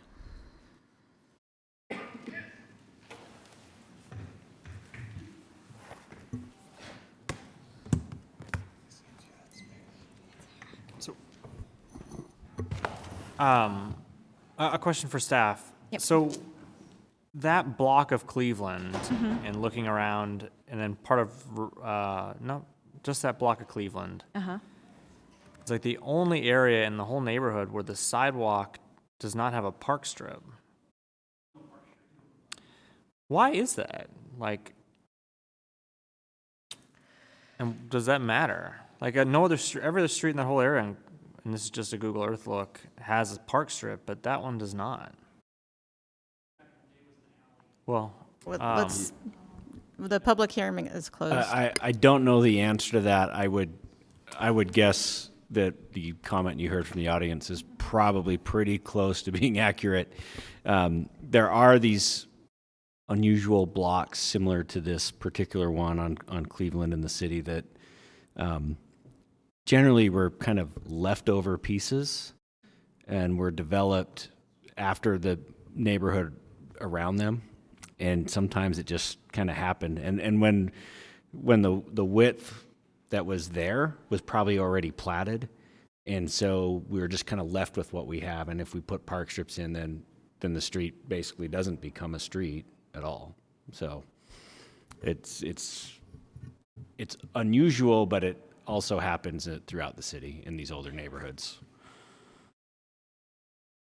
Okay, I have a couple of questions. So, Mayara, can you confirm, just for the record, that the current zoning allows 7 units? I mean, 5 units. The current zoning allows 5 units, and then just kind of, someone had a question about the setbacks. The initial plan of the RMF 35 with 5 units did not ask for any exceptions on the setbacks, so they were meeting the setbacks of the current district. And what is the setback in RMF 45? Give me 1 second, I'll get that. 35. Oh, it's actually over here. RMF 35, front is 20 feet, corner is 10, and interior is 10. Okay. And then the rear is 25% of the lot depth, but no less than 20 and no more than 25. The difference is how the setbacks were designated in the RMF 35 and now how they're being designated. The initial plan, if you look, there's just 1 building. In this one, there's 2 buildings. Right. They have different setbacks. Understood. Can I step in for Sure. a second? So our original plan had a less than 10-foot backyard, and now we're now we're up to. Side yard. Side yard, sorry, or depending on which way you It's a look s- at it. In this one, it's a side yard. In the new one, it would be considered the rear yard. So between our property and or our buildings and the neighbor's building was originally 10 feet. Now it's 15 to 16, 15, 2 inches. Can you explain why you did that? Why we changed the side yard? Yeah, why, Or why we did you changed move the yards? building essentially Closer to the toward- street? Yes. Honestly, the planning department asked us to do so. They wanted more engagement to the street, and also along Cleveland Avenue. I think most of the homes on our side of the block are less than 10 feet to Cleveland So Avenue. some kind of, well, maybe staff could answer that I can better, weigh in on too. that. Part of the issue is that at 10 feet, those driveways basically, and I think there was a comment that was said about this earlier, is that any vehicle parking that driveway is going to block the sidewalk. And because of the nature of the street, we felt like it would be safer to have the buildings closer to the street so that cars couldn't park there.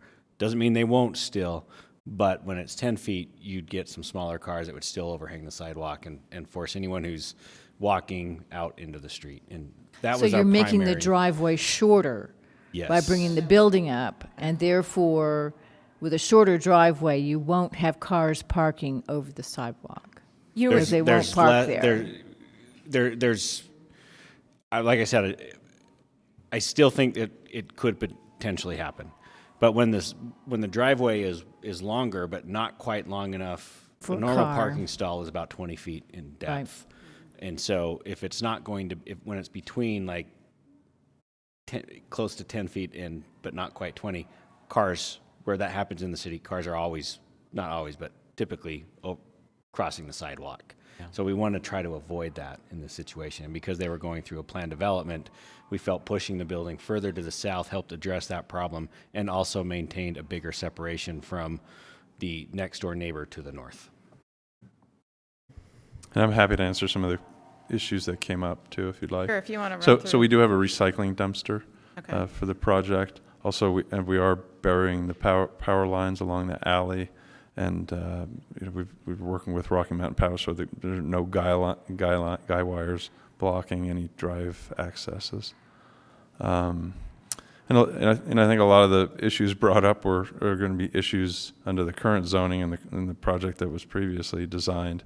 Under this project, we'll have 2 more bedrooms total for the project, not just 2 more units, but just 2 more bedrooms. So it's not that much bigger a project as people might think it is. So I have a comment and a question. Oh, I go was going ahead. to ask a question actually, but Go ahead. So when you're burying the power lines, do you know where the utility box will be on your property? It's going to be on in the corner along the alley. Yeah. So it's on the site plan. Yes. Okay. Thanks. And is that where the dumpster for the recycling will be? There. Up and down, just.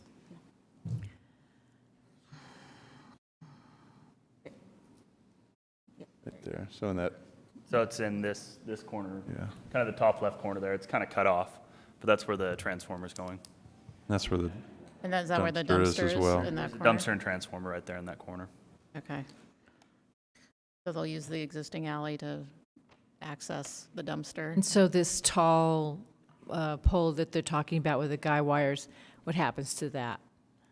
The existing pole's going away. It's going to be moved,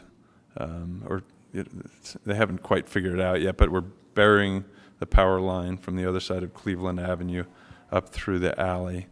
They'll either put in a new pole on the corner of our property or go down to the next pole.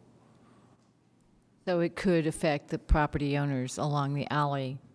I don't know how it would. I mean, it wouldn't be any If worse. it's on than- somebody wouldn't- else's wouldn't- property. Wouldn't be any worse than what's there already. So the answer is we really don't know. And so, Mayart, can you speak to the questions about the use of the FBUN zoning near transit versus Yep. in other locations in the city? Yeah. So the purpose statement of the FB doesn't mention rail. It does mention, and I pull it up, but I was on something else. It does mention transportation options.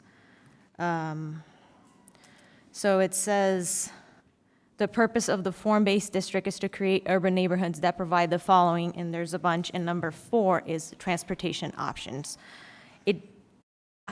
Right now, it is located where rail is, but there's nothing in the chapter of the form-based district that limits this district to where those rail lines are. So it's not expressly a transit-oriented zoning Exactly. code category? And so currently, at least when I was looking, it seems like the only place I found it was, it's kind of in that Jefferson area around the Central 9th. Is that right, where this district is currently, or the FBUN1 zone is? The UN1 zone, there's a small piece of it that's in the Sugar House area.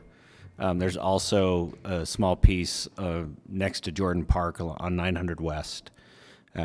It was initially mapped in that Central 9th neighborhood, but we have started to use it to help, particularly near corridors, to help address some of our housing issues. So slowly but surely You have in those districts, that's why I'm, at least in the Central 9th, you have this higher density housing area around what is residential and other areas right around it. Right. And so it does talk in the zoning district about this being transitory between residential use and a more dense area. At least, and so anyway, that's why it seems like it would be in that area similar to, which I find is really interesting and unique and odd, that this Liberty Wells is RMF 35 in the middle of such a big, but this district is used in other areas where you have residential fully surrounding it, and you have FBUN1 kind of in the middle as a block. Yeah, it's been used as a transition area along busier corridors or next to commercial uses between the single family homes and those uses. So is it the intention of the city to continue to use this zone in other locations rather than just where it currently is? The intention of the city is to make zoning changes to help us address our housing concerns. If we're not increasing the supply, our housing costs are going to go up no matter what else we do. And so that's a couple months ago we saw a proposed change, and I actually don't know what happened to that, to the RMF 30 text, which seems like it would allow, this is 35 obviously, but it seems like it would allow things similar to what is being proposed in this project. Those are just two different tools that we currently have that we're using to try and make a dent in the housing. Is that the city's intent? That's correct. Okay. That is the intent. The RMF 30 zoning changes, we're working its way through the transmittal process before it goes to the city council. So. And does the FBUN1 zone have the similar landscape buffer requirements as an RMF 35? So yeah, I had that. Buffer requirements are for multifamily that's abutting a single family. It doesn't apply to the land use. So that area, the adjacent properties are also RMF 35, no matter if it's multifamily or single family. Okay. So a buffer wouldn't apply. Okay. Any other questions for the applicant or Mayara? No, but I do have a comment. I want a lot of the people who are here to understand that a number of the commissioners actually went out. We drove Cleveland. We saw the site. So as we're making decisions tonight, you need to know that we've been there, and we've been there today. So we're trying to do our due diligence, and I just want to make sure that's on record. Thank you, I do want to make a clarification before you make a motion on the door and the condition. Okay. The primary door has to be facing the street, and that's a requirement of the FBUN1. Staff found that door didn't feel like a primary door. A door has to be there. You may think that door meets the standard, but we do need the doors facing both streets. And then the same goes for the ones facing 400 East. They need at least one door because it's just one building. But staff felt that if we have an entry feature for both doors, that will make it feel more like the other homes on the block. So. Okay, thank you. Oh, for and that then just clarification. one thing, they Sure. did mention that landscaping wasn't included. They have a pretty basic landscaping proposal. That could change, but they did have turf, and that met the standards. And just one more thing was the approval clarification that someone asked. What you were looking at today is changing the zoning district which would allow 2 more units, and then approving the setbacks. I just wanted to make that clear. Correct. Well, you wouldn't be approving the zone, you would recommend. Right, we're Sorry. recommending approval to the. And then, could we, if we weren't getting 2 new units, could we be going through a plan development process and still be looking at the setback changes as presented? Yes. Yes. You can, yeah. Real quick, I wanted to actually read the landscape buffer thing just so it's clear that's in the RMF 35 zone. And what it says is that where a lot abuts a lot in a single-family or two-family residential district, a landscape buffer shall be provided in accordance with the landscape chapter, which says, I think it says 10 feet. In this case, this lot does not abut a lot that's in a 1 or 2 family residential zoning district, and so that's why it doesn't apply. It does abut a single family home, but it's in the same zoning district, so it would not apply in that case. Understood. Thank you, Nick. Okay, any other questions? I just have, maybe start some discussions. Sure. Yeah, I think that we think about these things a lot and we take them, all of the things we hear into consideration. I actually drove out there Sunday morning at 9 a.m. because I felt like that was a good time to somewhat capture what the parking is going on. I also drove out there again Monday morning on my way to work. I took that route because I wanted to get a good feel of what the parking situation was like. And both times, I found a lot of available parking on 4th East. Cleveland is its own interesting pathway, and there's really not a lot of cars parked there, primarily for the reasons that were talked about tonight. And so I was left wondering over the last few days that I honestly wonder if Cleveland would even see parking impact, because people would probably just go out to 4th East because it's right on the corner. And there was plenty of off-street parking on 4th East both times that I went by to try to get an understanding of how that street is operating. And I think that I hope the residents know that, I think about these things in relationship to how the experiences that I've been having. And I've lived in my house for 20 plus years. And I live in an RMF 35 with apartments that have been built in those that last time frame, those 2 decades. And across the street from me already existed a 2-story apartment and a 3-story condo. And I've never had a problem with them. To assume that somebody who is in a multifamily dwelling doesn't have kids or cats or dogs isn't always accurate, because they want to have a good neighborhood too. And I've literally never had a problem with them. Our off-street parking has started to become maxed out. So eventually that are concerns. But the nature of my neighborhood has changed in that there's more people there.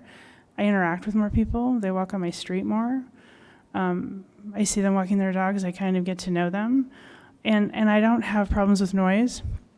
In 22 years, there's been 1 tenant across the street who got evicted in less than 7 months because of noise, because we all didn't like that.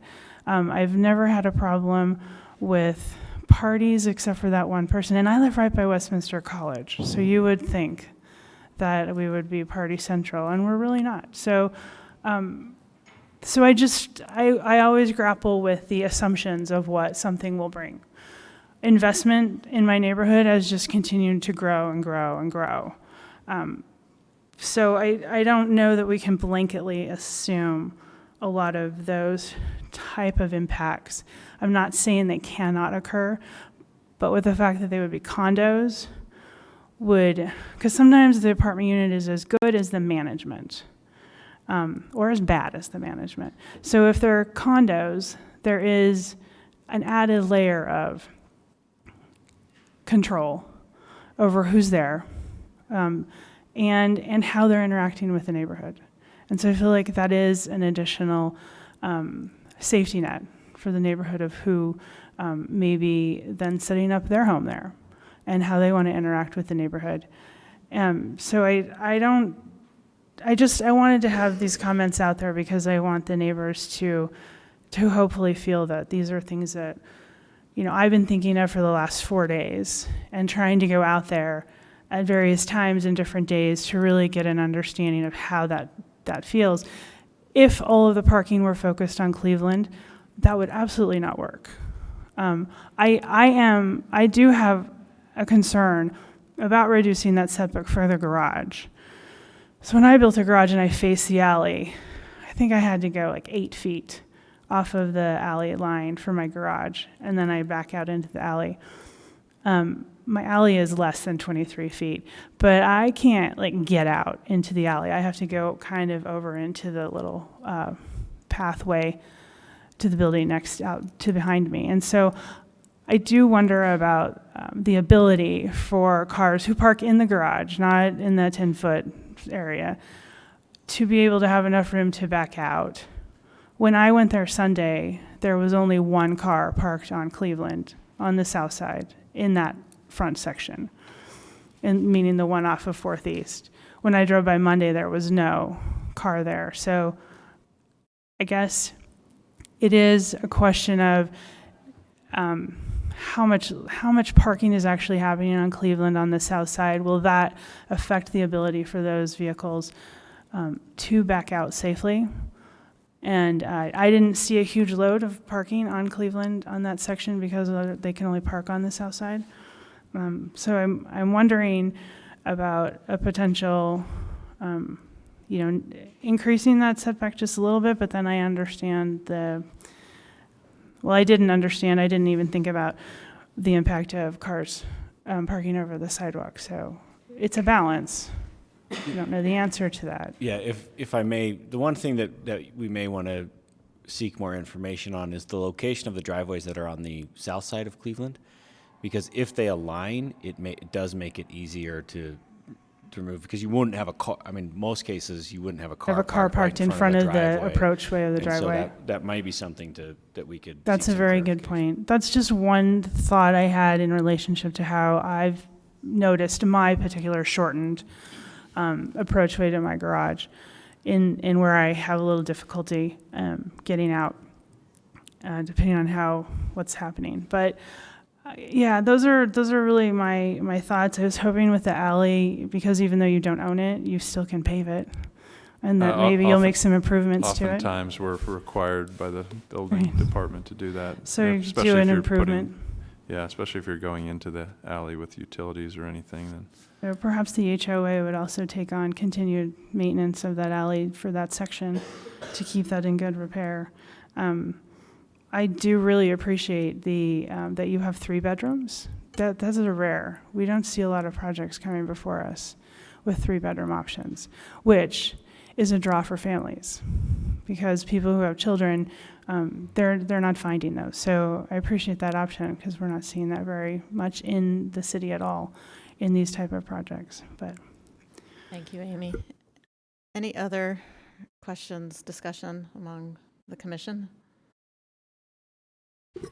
I want to bring up one other thing. I know we talked about this little courtyard and all the doors inside. I admire the community message. These people feel like they have a good community, and they're calling each other by name. It's walkable. They're feeling excluded from this. I think there's something commendable that they're here saying, we want, if something's going in here, we want it to be part of our community. I don't know, this is a tiny little courtyard. I don't know that I buy it's to build community when you're excluding everybody around you. So whether it is that was their intention or not, I don't know if that's really helping these neighbors become members of the neighborhood. And that reinforces the concept of that this commission and the city really wants door fronts on the streets. So I know we can't do it on some of these units with the way the garages are placed, but we could have it on at least 3 units. I just wonder if we should be exploring that. So in addition some to way. what the Isn't that staff recommendation aren't that the is? conditions that staff is recommending? I mean, so one is the 2 pedestrian entries facing 400 east shall have an entry feature such as a porch or stoop with a canopy, and then number 2, the units facing Cleveland Avenue shall have the primary pedestrian entrances facing the street. Right. I'm wondering do we want more from this, or is that enough? I guess that's my question. Are we asking enough? Are we giving the neighbors enough with that? And if I'm the only one that agrees with that, I'm okay. So the exact opposite would be to have the center be where all the parking is accessed and all the housing is on the outside. Is there anything in That's the the typical, that would be the typical response to an FBU1 zone. would be to park on an Would in be a to have interior townhouses lining the outside of the block, outside of the street, and have the parking be on the inside. I'm not sure if that actually works. It probably doesn't work.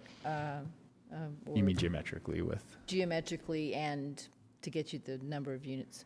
And I also think it also doesn't provide you any private, even public or private open space.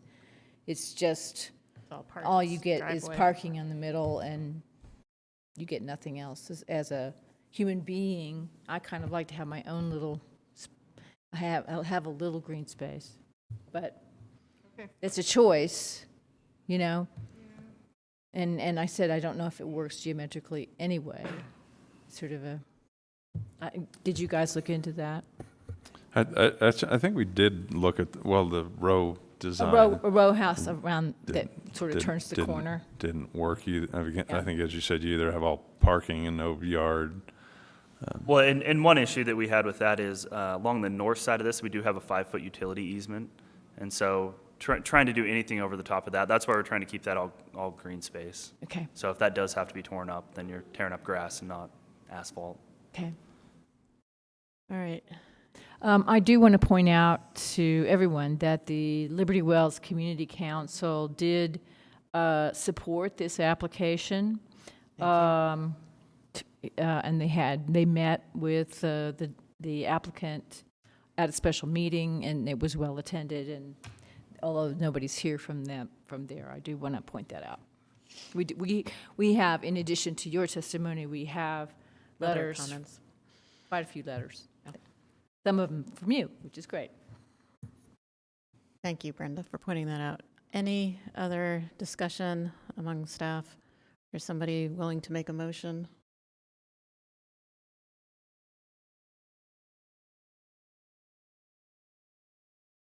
Would anyone? Are there other issues we need to vet tonight? And I'm thinking through Sarah's comments. I mean, I really, really feel for the neighbors. And see that this is a big change for what is that neighborhood. And I guess, although I'm probably leaning down, I'm not convinced that I do think this rezone and this zone is more appropriate for being right up and kind of in that area, given the height restrictions and some of the other pieces, than RMF 35. I mean, if with what could be built by right, what could be built by right in that whole area, this is better than what could be built in the current by right. But I feel for the neighborhood wholeheartedly at like what this does to that corner block.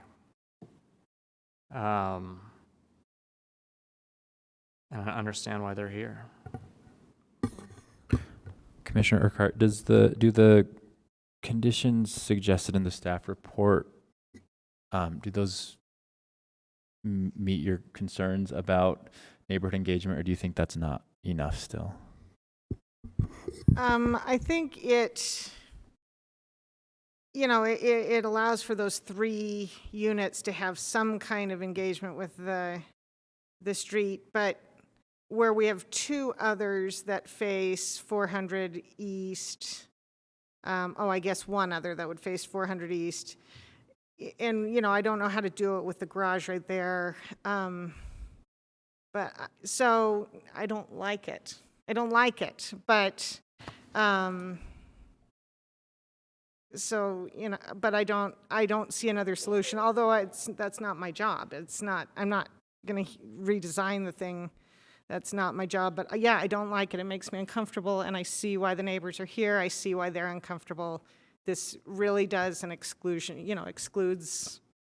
excludes everybody, and that's bothersome for a neighborhood that feels walkable and enjoyable. I mean, as we drove through it today, it's a comfortable neighborhood. There's a number of multifamily units in the neighborhood, so I feel like that's okay.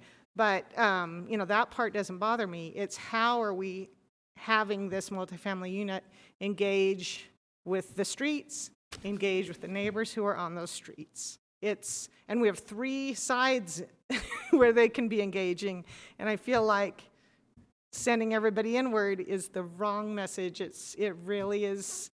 We can't give all these neighbors everything they want, but I think we should be asking for something more.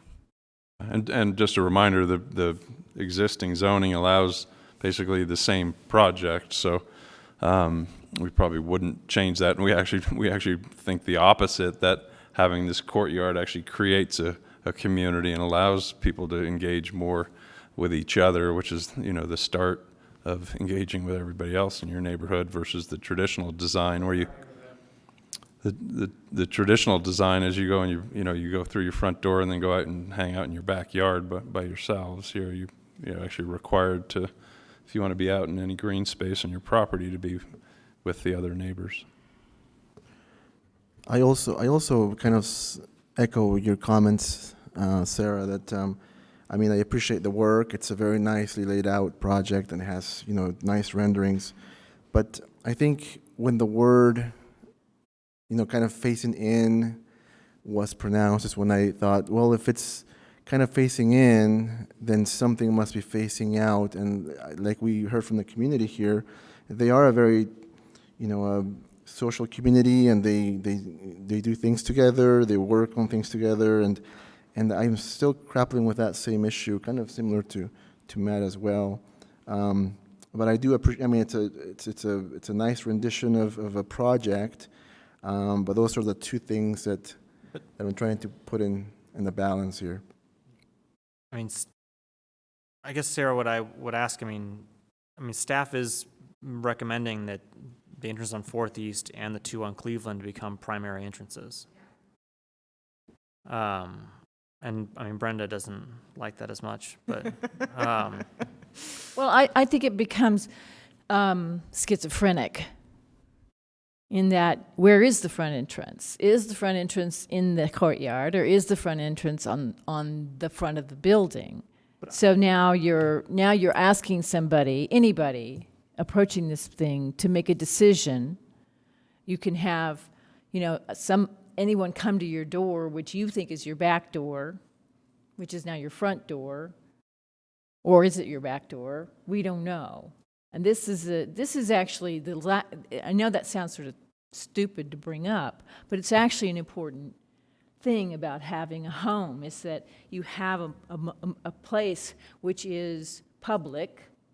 Somebody can approach your house, and there's a zone next to your front door, which is a semi-private zone. Usually you want to have a porch there, which is what the neighborhood has. And they're able to sit on their porch and watch things from the street and see each other and greet each other and so forth, but they're not in the public sphere to do that. In order to provide that for these guys, they don't have a porch, they just have a door, and at the most they'll have something over the door, but they won't have that sense of being out in the street and yet not out in the street. So there's a difference between taking a lawn chair and sitting on the edge of your lawn and sitting on your front porch. It's a feeling. So if you have the doors inside the courtyard, it's a feeling of having a semi-protected space. If somebody walks in there, you're going to go, what are they doing here? Just as anybody else would if they came up on your porch.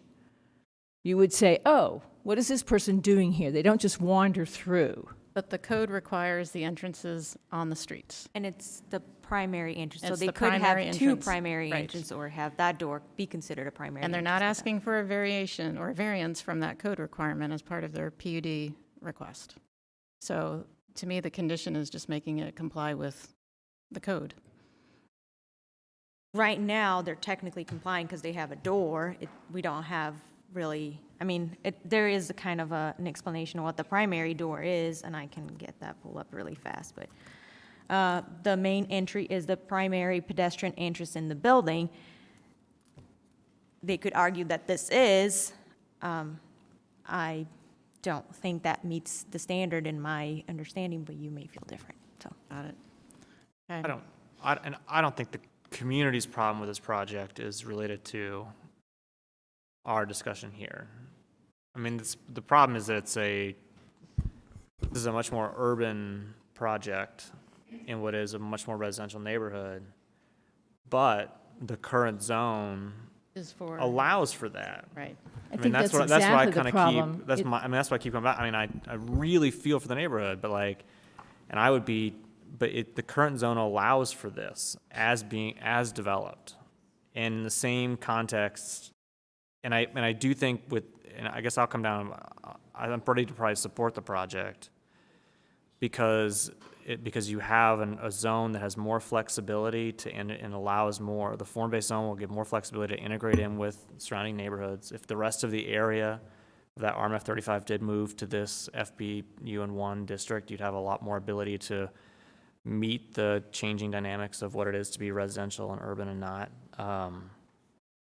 I just think that you probably end up being in a better project unless that whole area was R1 5000, right? If we were Neither one of these zones really fit what you really, what could be happening. Because FBUN1 also allows commercial property too. It does so It's only residential. In fact, the most density that you can get is through a townhome type of project like this. Okay. So it doesn't allow commercial uses. Oh, it's two that allows commercial. Yeah. But I mean, you just the whole. I mean, why this area is RM 35 is its own different question. But that's given why that's we're what's having here, this problem. That's why we have the problems because what's there by right. So I guess. But Matt, I do want to say, just to your first comment, that people aren't here about talking about the doors, but we had a number of people, and I just want them to feel heard, that we had a number of people say that matters to them, that the fact that the doors are on the inside versus facing out. So I don't know that we can do anything about it. I mean, and we are talking about it, but I want them to know we've heard that, and where it might not have been anybody's first issue, it was an issue. So I just want to acknowledge that is the case. But I think you might be right on the conclusion. So the public hearing's closed. Thank you. All right, are we ready to move on with a motion? I'll make the motion. Thank you. So this is a three-part motion. It'll be regarding PLN PCM 2019-00189, 00190, and 00934. So for the master plan amendment, based on the information in the staff report, the information presented, and the input received during the public hearing, I move that the Planning Commission recommend that the City Council approve the proposed master plan amendment as presented in petition PLN PCM 2019-00189. Additionally, I move that the Planning Commission recommend that the City Council approve the proposed zoning map amendment as presented in petition PLN PCM 2019-00190. And lastly, I move that the Planning Commission approve the proposed plan development as presented in petition PLN SUB 2019-00934 with the conditions listed in the staff report. Thank you, Maureen. We have a motion. Is there a second? I'll do it. Second. Second by Matt. Is that a second to all three motions? Second. Okay. We will then take these one by one, starting first with the master plan amendment PLN PCM 2019-00189. Andreas? I vote no. Matt? Yes. Amy? Yeah, so I really feel like this is coming down to, does this new zone give a better project than the current zone? And I think that it ultimately does. So I'm going to vote yes. Carolyn? Yes, and audience, thank you for your comments. Appreciate you. Maureen? Yes. Brenda? I agree with Amy. So, as to why this would be an important change. So I'm going to say yes. Sarah? Yes. Darren? Yes. Okay, motion passes. As to the zoning map amendment petition PLN PCM 2019-00190, let's start with Darren. Yes. Sarah? Yes. Brenda? Yes. Maureen? Yes. Carolyn? Agree.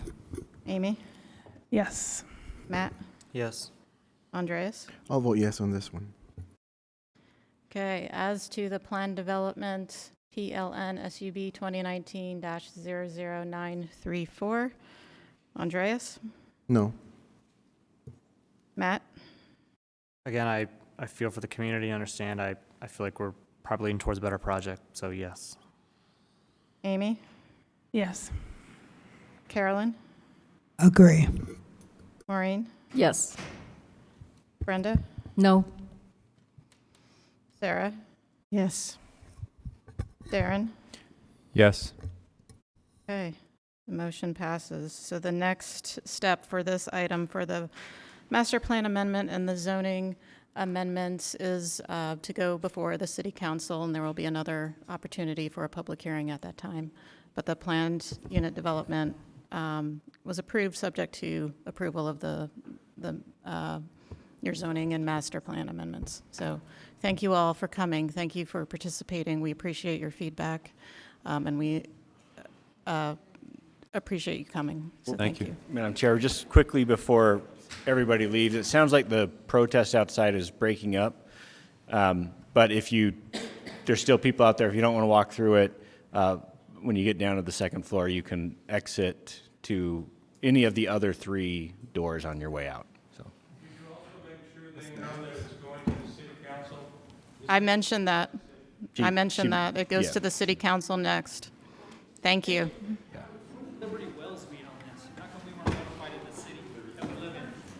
I would contact your community council representative. I saw that there was 11 people showed up. Okay.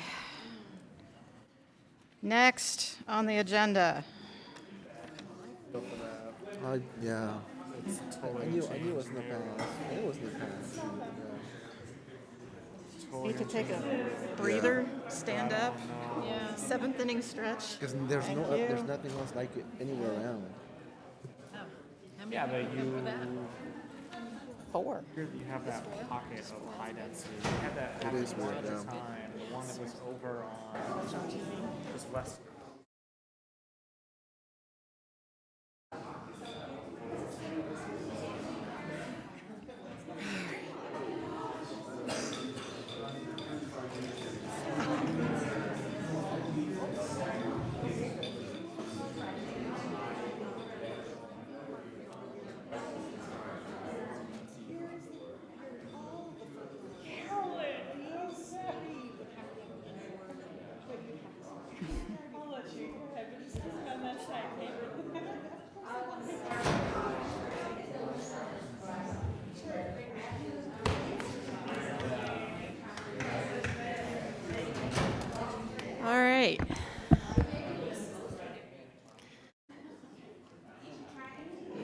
Let's regroup and move on to the last agenda item. Everyone, keep it moving. So, last item on the agenda is the off-street parking chapter ordinance revision. Case number PLN PCM 2017-00753. Feeling some pain. And Eric. Hello. Welcome back. All right, thank you. Madam Chair, members of the commission, nice to be with you this evening. And, we're going to be talking, hopefully, for the last time in a while, about the off-street parking, the redo of the Chapter 21A 44. So, and we may be joined by Casey here in a minute. He's going to, there he is, right on cue. He's going to help answer questions if any arise on specific proposed changes. But seeing that there are a few members of the public here, we've spoken about this for nearly 2.5 years. There's been numerous work sessions, but I do want to give a little bit of background for the public so they understand what's happening here. But essentially, we're talking about the off-street parking, and of course, as cities change over time, transportation changes over time, the demand for parking changes, and cities struggle to find a balance between too much parking and not enough, and both of those come with problems, having too much or too little. And of course, we are trying to rebalance those competing needs on a continual basis. And in this case, we feel that the existing ordinance has gotten very far off of city goals and just really become very outdated. And so what's being proposed tonight is a complete rewrite of the parking chapter and all regulations for off-street parking. And in so doing, we've this process started in June of 2017. We have worked with a consulting firm, Clarion and Associates, at the beginning to help guide us through the process, help with public engagement, help formulate a lot of the standards, and then of course we've worked with the public on a very comprehensive public engagement plan throughout the time with open houses, online surveys, meeting with focus groups. The items are outlined in attachment G of the report. We've worked internally with all the different development departments. We've combed through all the city master plans, really hoping to come up with the best possible parking standards that we can. So tonight, we're recommending that the commission forward a positive recommend approval for the proposed parking changes with the condition that the ordinance be amended as necessary to ensure consistency with other sections and references in the zoning ordinance. And what we mean by that is there's minor things that might point to a parking chapter elsewhere. We'll comb through and make sure that all references are lined up exactly. And, another thing, for example, we've got pending with these SROs to change their name to shared housing, things of that nature, small things. But other than that, we're proposing that it be recommended for approval as presented in your staff report. So in looking at this, we were charged with doing, let's see, I'm sorry, this is not following here. Apologize. There we go. Okay.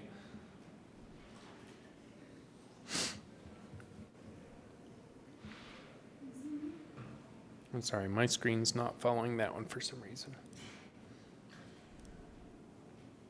Okay, maybe. So in looking at this, of course, it's a large ordinance, and it's hard to go through every single little thing we did.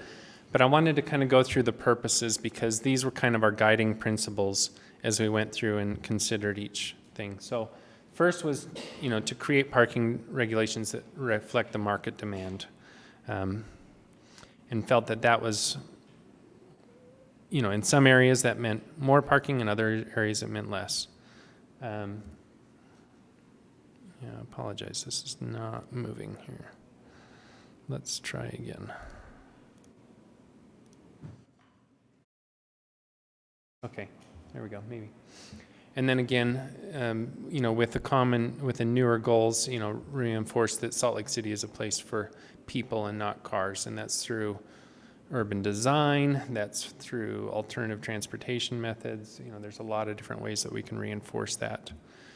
The next is of course, we understand that we've got housing issues with affordable and sustainable housing, and then just economic growth in general for small businesses and that. And we want to, parking can be a large barrier for that, and we wanted to eliminate those.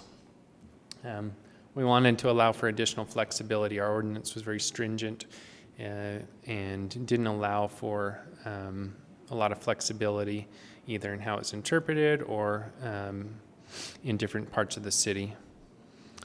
And then we wanted to overall reduce auto dependency and encourage alternatives, which, of course, there's a lot of precedence for that. And as we see that we're becoming more and more urban and more alternatives become available, that becomes more of a reality, and this helps further that cause. We wanted to protect our neighborhoods. That's something we heard from a lot of citizens. They're concerned with overflow parking into the neighborhoods from the small commercial nodes. And we understand we want to protect the character of those neighborhoods as much as possible and find the best solutions to try to contain parking within commercial spaces. And then, of course, minimize, to go along with that, minimizing the visual impact of parking, either surface or structured, through design standards or just overall size of the structures themselves. And then, of course, to protect the environment by reducing the overall parking. We feel that there's, ability to help with our air quality, reduce surface water contamination, all the things that come with parking, and encourage, more walkable neighborhoods. So, okay, so looking at these, I want to summarize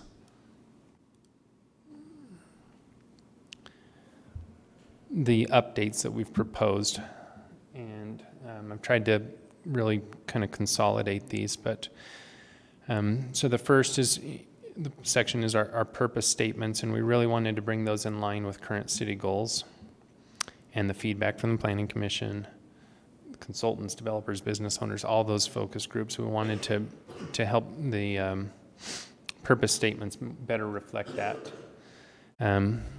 Our sections on expansion or change of use, we've proposed some changes there in that, for example,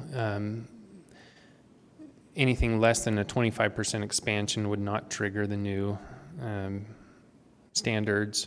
In the urban center or transit context, or anything older, a reuse of a building that's been there since at least 1944, they would not be required to meet the new standards. So there's, kind of a precedence to be able to reuse the existing building stock and not change the fabric of the sites and the neighborhoods. And then, if a new use comes in and doesn't require a change of up to 10 stalls or 25%, again, they would not need to meet the new standards. Any change outside of that would need to be brought up to the current standards. We'll talk more about those parking contexts, but the idea is, again, to eliminate this kind of one-size-fits-all mentality that's in our current code, saying that for a restaurant in Sugar House has the same parking needs as a restaurant downtown or along Redwood Road, which we know that's not the case. They have very different needs, and so we'll look a little bit more about those parking contexts. With bike parking, we had where it was a percentage of the parking provided, and of course that goes against, you know, if you found ways to reduce it, then you gave less bike parking. And we felt that was a very outdated mentality, so we changed that to be more based on the use and the context, and then allowed some reductions if it's secured or indoor bike parking. We'll talk more about the alternatives on another slide, but that's the idea of, well, how could you raise the maximums or lower the minimums? And again, I'll talk about that on another slide, but we did update those. And then, of course, the table, we introduced a table for minimum and maximum parking, and I'll show that in a minute as well, just to make it easier to use and to organize them by those contexts. We've introduced or proposed to introduce a parking standards manual, which takes a lot of the technical information that most people don't need, parking angles and minor dimensions and things of that nature, and introduce them to a consolidated document that could be updated without direct need from the commission or council on that as minor standards change. But again, those are largely just technical standards. And then, let's see. We consolidated a number of standards that were found in other chapters. For example, we had standards for drive-throughs, and then also different design chapters for parking garages that were located throughout our code. And we proposed to consolidate those all into the parking chapter. So if you're looking for parking, it's all in one place. And then throughout the entire document, we made, you know, minor changes, grammatical changes, reduced redundancies, things of that nature.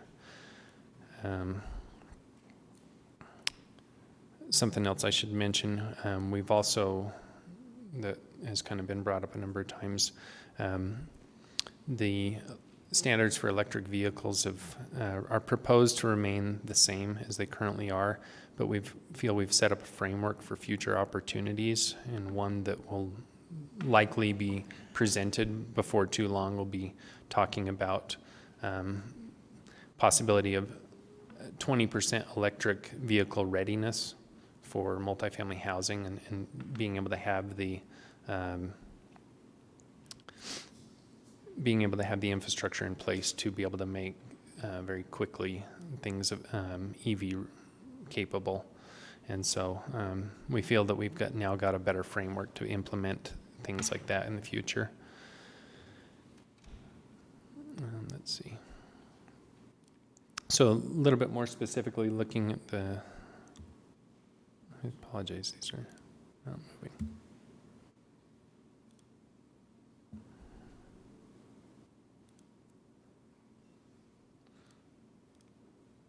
Sorry, the slideshow is not interested in cooperating. Okay. So just very briefly, looking at these parking contexts, we've arranged in everything in 4 major contexts. Transit context, which is largely anything in close proximity to mass transit when would require the lowest parking demand due to the availability of the transit. That would be a lot of the areas downtown, or of course 4 South or North Temple. Urban center context, think Sugar House or areas that are not quite downtown, not perfectly served by transit, but have pretty close proximity, and they have kind of a low to moderate parking demand. Neighborhood center context, the best example of that is the 9th and 9th area. We find those are the areas with the most challenging parking needs. They have fairly high demand. They don't have good use of they don't have perfect use of mass transit, things like that. then they're surrounded by, usually they're surrounded by single-family neighborhoods, so they're very challenging scenarios. And the general context is everything else being from industrial areas, manufacturing, to single-family neighborhoods. And it should be noted, it's not saying that all of those have the exact same parking need. What it's saying is they're classified in a context, and then still each use within that is going to have its own parking requirements. So questions have been brought up, so are we treating single-family homes the same as for a warehouse? No, that's not the case. They happen to be in the same context, but they still have their own parking requirements. So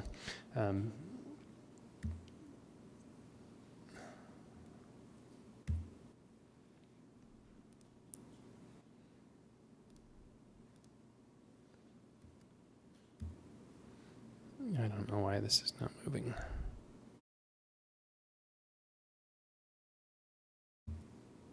There it goes. So looking at it on a map, that's what that looks like. You can see there's a lot of areas that are that would be transit context, and that would mean we're proposing to reduce the minimums substantially and allow the market to kind of dictate those a little bit better. But you can kind of see how the other areas stack up as far as the different contexts. These are created by the zoning district, the underlying zoning district. So if something were to rezone, it would then automatically move into a different potentially move into a different context, or at least those would stay consistent. So this document would not operate independently of the underlying zoning. So then are you going to have to periodically update the map? No? No, it will just automatically update with the underlying zoning. The map is not necessarily an adopted document. Okay. It's not yeah, it's just for reference okay. only. We've looked at this before, but for the public. So this is a snapshot of that proposed standards table, and you can see kind of how that's organized by land use. They're clumped together. So those are all listed, every land use we have anywhere in our ordinance. And then, of course, the minimum parking requirements are all listed by parking context, and you can kind of see how those work. And then the maximum are all in one. And so sometimes they list something like, all contexts, or sometimes the contexts are spelled out for the maximum parking there. One thing that should be noted as you're looking at these, and just in general thinking of the parking, this refers to surface parking. Parking provided in a parking garage, which meets all the setback standards and design standards and things like that, would not be subject to these same minimums and maximums. And the idea is we don't want to discourage people from using parking garages, which are very costly, placed appropriately. We feel that those are good to help provide shared and regional parking solutions, but we do want to minimize the surface sprawl of parking. So looking at the alternatives to the parking calculations, the proposals call for a cap at 40% reductions for the minimums. And the things listed there are the categories that we're proposing, and a lot of them are just slightly modified or sometimes heavily modified, but the shared parking would now be based on peak hours of, it is currently based on peak hours of use, and now it'd be more just based on the uses rather just hours of operation. The shared parking is now, I just did that one. And the proximity to transit, mass transit, that one is for up to a 25% reduction when located within a quarter mile of fixed rail transit station platforms, excluding single family or duplex. And of course, many of the areas that are already near a transit station would already be in a transit context. So it's really just applying to anything else that, the one-off properties that might still meet that requirement, then they could still get some reduction. We're proposing a new criteria for valet parking just on a one-to-one basis if they're able to provide it elsewhere through agreements. And then for affordable and senior housing, we've just updated those criteria as well to reflect, the city's current needs of specifically of affordable housing. And then with the carpool and car share, we've also included standards in there. We didn't have the things on the car share like we do now, but that's again for like multifamily developments, being able to provide a vehicle that the tenants can share, and therefore needing less vehicles. And then we do have kind of a catch-all that it's a parking study. There's just requirements in there for a certified parking study, and that's it could potentially lower parking counts, but that is the one tool that could also raise the minimums. In the area that we talk about it for would be, for example, in office uses. We find that some office uses need more employees in a smaller area and may need higher parking. But so Eric, is yeah. that parking study often? What's the schedule for that parking study? So that's just one of the options they could do. That they could, they could submit it, and it has a whole list of criteria, and it's just saying, if you can supply this, it's by a parking consultant, and go through that, then you could potentially change you could propose a different standard. We see these alternatives as taking less of a role because we're trying to right size it through the ordinance. We think that we're a little more in line with the proposals and that these will become less of a thing. I should also note that we've proposed to eliminate a number of them in here. We had the pedestrian-friendly amenities. That was a big hot topic, and we found a lot of this, especially multifamily properties, were taking advantage of these, and they weren't really creating less parking need, and the parking was just pouring out into the neighborhoods. We found that's one of the big areas where hopefully we're helping create some solutions for the neighborhoods. Let's see if I can get this to move again.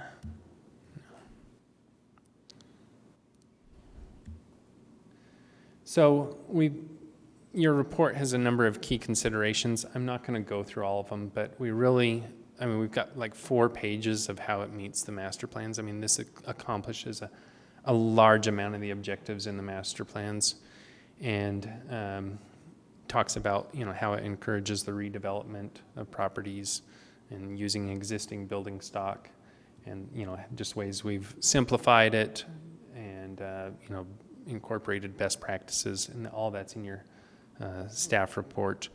What I do want to talk about, that we had 2 outstanding items from the previous work sessions. So I just wanted to address those and show what we've come up with. We didn't come up with exact resolution in here. So staff took the comments from the commission and has done this. And so the first item, it relates to multifamily parking or multifamily uses in the general context. Now, when we took it originally to the public, we proposed studio and 1 bedroom at 1 stall per dwelling unit. 2 bedroom, we had it 2 stalls per unit. Planning Commission felt that was too high, that was too high of a minimum. And so we talked about potentially at 1, and we talked about maybe that was good, but maybe a little too low because some of these need guest parking or things like that. So we settled on 1.25 stalls per unit, and what that does is allows that incremental to scale up as they provide more units. They got to provide some extra stalls potentially for visitor parking or the other people that do have 2 vehicles. And of course these are minimums, and it doesn't relate to structured parking. So if people provide structured parking, they could go higher, or they can get up to the maximums of the zone. So we felt that was a fairly good compromise. Of course, we'll need to hear tonight if the commission feels. So what is the maximum of the general context zone? I've got it on another slide here, actually. Just make it quicker to reference since that's not coming along. Or Casey can chime in if he knows. I'll look it up. I've got it right here. Okay. Okay, so in the it would be for a studio or one bedroom, it'd be 2 spaces per dwelling unit, and for more than 2 bedrooms, it'd be 3 spaces per dwelling unit. So they could get higher, and we have not seen requests that high, but that is a possibility, and that again is in the general context. So let's see. Of course, it's not moving.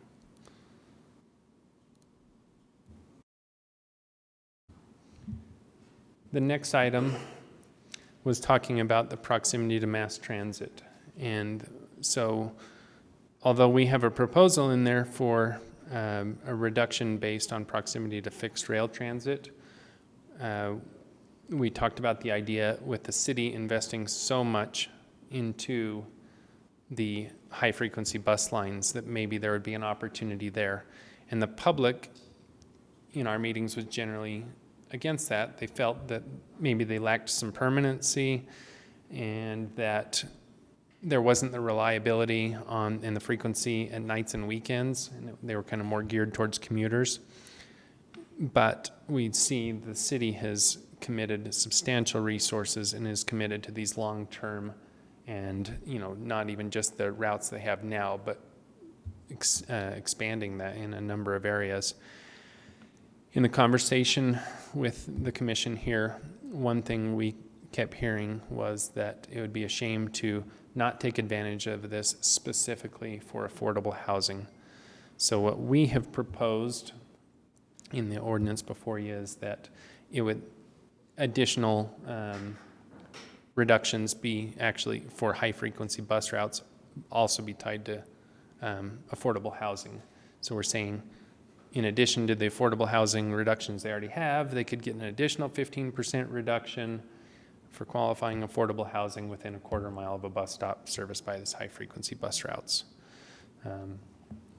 Currently, and there's definitions in there. So currently, that would be 2nd South, 9th South, 21st South, and the State Street, with others to come as they continue to update them. There's a few that lacked the nights and weekends that we kind of had qualified in there, but Wouldn't that further discourage neighborhoods from accepting affordable housing? I mean, we just went through this, right? I mean, these aren't affordable housings per se, but they're smaller units, and you're reducing the parking even more. Well, if it's by right, then they can build it. yeah, I think they're probably always going to be controversial. There's going to be opponents and proponents for affordable housing and what they come with, and we find that true affordable housing units don't require the same amount of parking. And so even though the perception is going to be, hey, we don't want that because they're still going to have lots of cars and spillover, we're saying, well, these are one, we already have the provisions in there for affordable housing. We're saying, well, and these are located, they're serviced by routes or multiple routes that come by every 15 minutes. That is going to fulfill the needs of a lot of those residents, and we felt that that's an appropriate reason for additional reductions. Forgive me if I just missed it in your presentation, but you said there are additional reductions for affordable housing on top of this one? Mm-hmm. Yeah, so there's already in your report, there are those, and we can look, it kind of has a schedule as to how they go. We could look at those, but I can read them to you if you'd like. And then this would be in addition to that, or I can point you to a section in the code. So the proximity to the bus lines is just for affordable housing. It's not for any other kind of housing. Yeah, that's what we proposed based on the conversation that was had in here, because we kind of kept hearing, we heard kind of a lot of back and forth of, well, should we tie them to the bus lines? Should we not? And it seemed like everyone that said we should be tying them to the bus lines also in the same breath mentioned affordable housing. So we proposed to tie those together. The affordable housing says it can be decreased up to 25%, and then this would be an additional 15%. So that would be their maximum 40% reduction. No other reductions could apply in that case. Okay, thanks.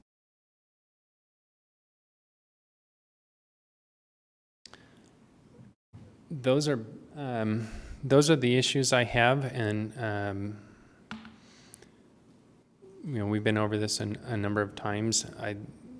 We're recommending approval with those minor changes. But other than that, if there are questions, I'd be happy to answer them. But that's the end of my items. Any questions for Eric? And those minimums, like if you're in the general context, does that include the spot that's in front of your house, like on a street? No, we've proposed to eliminate. That's a good question. We talked about that in the work session a little bit, but I didn't mention that tonight. We've proposed to eliminate counting on-street parking. There's a number of reasons why. What we found is it can create a sense of entitlement when someone's allowed to count that stall. As soon as somebody else wants to use it for something or other, we get infighting, we get businesses that are, out there putting signs and all kinds of things. And then we get, we say, okay, we need to put in a roundabout, or we need to put in bike parking, or we need to put in a bike lane or planter or something or other, and people get very defensive about that. And we feel that, we want to maintain that as a public space. Yeah. Maybe it's a future drop-off for drones. And who knows? I mean, we don't want to understood. Give that away to someone. And then dwelling unit is like unit, so a 3-bedroom unit would still be one dwelling unit. Correct. Okay. So what happens with accessory dwelling units Like now? the one we saw this afternoon. afternoon. Where they currently are counting on-street parking. So they still have their own regulations. That's in the accessory dwelling unit provisions. We're not proposing any changes. They were never listed in the parking ordinance. They were only listed under accessory dwelling units. So that requirement stays because it's separate and tied to ADUs. Correct. And it doesn't actually give them that parking stall. It just says no parking needs to be provided if there's on-street parking available. So it's worded a little bit different to hopefully avoid that. But we're not proposing any changes there. Did you ever look into tying it to number of bedrooms, or do other cities do that, or? Well, we do. Well, it is studio. Yeah, we do tie it one bedroom and then two bedroom plus. Yeah, right? we do make some modifications for number of bedrooms. If you look in there, we do just studio or a 2-bedroom plus. I'm just trying to figure out the parking with the Peter Kroon project, like because that's a good example of what would the parking impact be in a neighborhood that just came through. And so I'm trying to calculate under this ordinance how that project would be parked. Well, that one going through the FBUN one, there's no minimums. That's just part of the FB. So we'd have to look at it. But in general, it's just it's a project that came through. You've got 7 dwellings. How does that? I'm just trying to picture, because these numbers don't mean a lot to me, unfortunately. So I'm sorry. Understood. Yeah. But it's fine. Keep going. I've got my question answered. You can keep going with your presentation, please. I'm just here to answer Any questions other questions now. for Eric? Yeah. This is our question time. Any other questions? No? Okay. Thank you, Eric. Thank you for all of your hard work on this very impressive and very large project.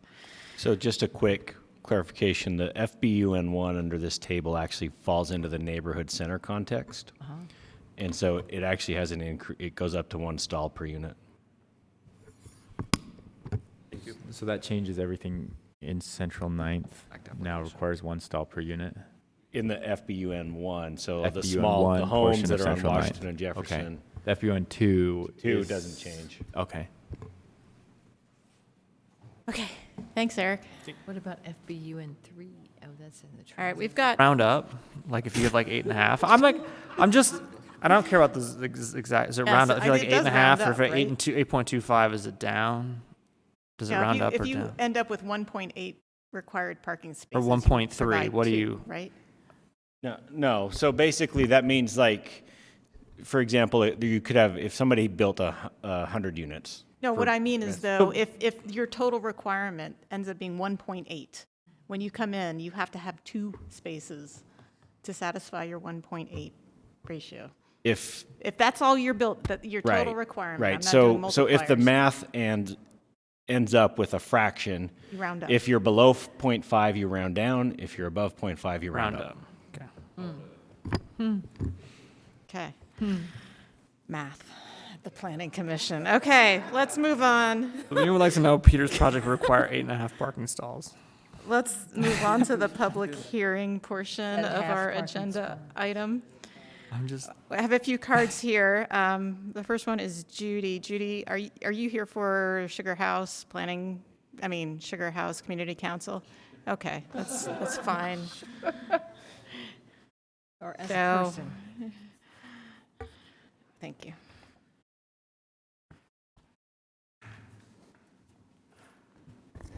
I have to give Eric a gold star because it takes a special person to pay attention to this kind of data. I watched you guys pretending you weren't nodding off. We were engaged. Engaged, I know, your brains were just going. You're engaged in So, sleeping. you know I always look at these things from the Sugar House filter. There are some things that that I like or don't like that's a little bit outside of that, more global. Like for a financial institution, 2 spaces per 1,000. So think of the average little credit union that's maybe 1,500 square feet. They're going to have 3 spaces. The one on Highland Drive has about 12 spaces. They're always full. And I think you're just going to encourage idling in the drive-through. So I think in places like that, there ought to be space for a strip of parking. And a convenience store, I worry, if they have a gas station, maybe that's will work, 2 spaces, but how big is a convenience store? 1,000 square feet, 1,200 square feet? So they might have 2 spaces or 3. If it's just a 7-Eleven, like the one on 7th and 4th that you hear me talk about, that's probably not going to be enough spaces. Maybe there because it's right on a tracks line. But in the rest of town where there's not tracks lines, I don't think that's enough. Maybe we won't have any new ones built, and so it won't matter.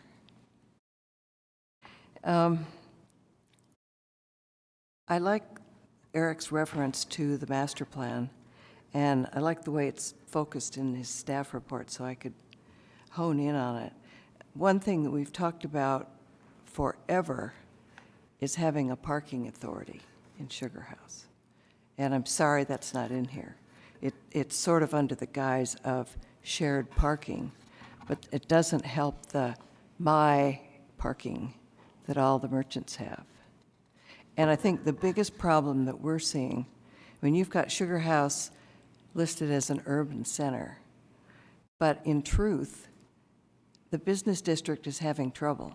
There are some that are doing great, but there are other places spots that turn over probably 4 times since the granite building has been built and redone. The section in the center, Rockwood Building, has no parking assigned to it, 0. And, the Mellow Mushroom just went out of business. Some of the long-standing restaurants, they're turning over regularly. Part of it is because there aren't people that are shopping there. We may have 1,000 new apartments, but that's not enough bodies to keep those restaurants in business. So we need places for people in the neighborhoods of Sugar House to come in and park. And I don't see that happening here because, the only hope was when the University Health Building came in and they built the wonderful parking terrace. And so there's 1,200 spaces underneath, and those are shared. After 5 o'clock, anybody can use them. But I haven't seen any big signs around saying, come park here. And that doesn't help the lunch crowd. So I just worry about that. I'd really like to see a parking authority where somebody going to, take their dresser to whatever that secondhand store is could also stop in and buy some paintbrushes at the artist's place. But the way it is now, you have to move your car from one place to another, and people do that. I don't think the hospital allowance is enough, 2 per 1,000. That might count the patients, but There's an awful lot of staff that go along with those patient beds. So I think maybe 4 or 5 per thousand is more reasonable. And again, maybe we won't have another hospital in the city. And Superstore, 1 per thousand? How are people going to carry all those big boxes from Costco home on the bus? I just think these are unrealistic. Even Lynn could tell you, living in the Bronx for 100 years, she maintained a car so she could go to Costco once a month and buy her stuff. So you need parking at some of those places. I like the incentives for reduced parking for low-income people. I think that's a good one. And the drive-through stacking spaces per lane, 5. I'll bring up the Chick-fil-A example again. You know, they probably have 5 or 6, and they're still out on the street 3 times a day. So I'm not sure I see much solution for our neighborhoods.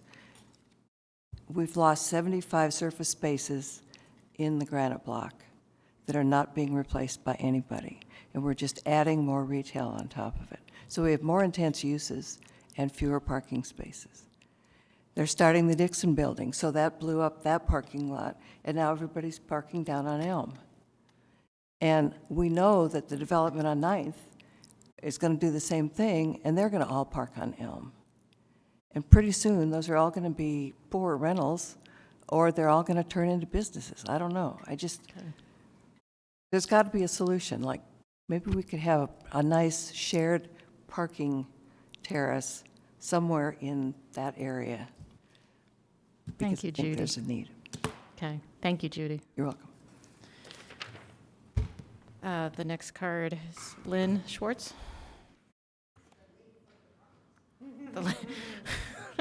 Apparently a very old lady from the Bronx. We're living there 100 years. First, I'd like to thank Eric. He must have thought he was Sisyphus many times, rolling that boulder up the mountain and having it tumble down again. And I can't believe that we are the only people here talking about parking, considering the bitching we hear constantly at the community council meetings, so beyond me. The Sugar House Business District should not be an example of urban context. While it is true that there is intense residential development taking place now, this does not negate the fact that there is a large contingent of businesses that draw customers from some distance away. I can tell you from personal experience that there are some times that off-street parking can be problematic. I have had several neighbors tell me that they no longer go to these businesses because of the parking issue. Yes, encouraging use of public transport is laudable, but this is often impractical for large young families that shop once a week. Now, speaking specifically to the proposed ordinance, the 1.25 ratio for 2+ bedrooms in multifamily projects in general context areas, and even less for other contexts, will exacerbate overflow parking, especially when parking is an extra expense over the base rent. The minimum parking for SROs is assuming use by people with few cars. However, the population to be served, according to Salt Lake City, will include students and recent divorcees who will all have cars. The calculations for restaurant use uses square footage. The number of seats should be used. The calculation for high schools, from my observation of the Highland High parking lot, needs reconsideration. Thank you. Thank you. The next card is George Chapman.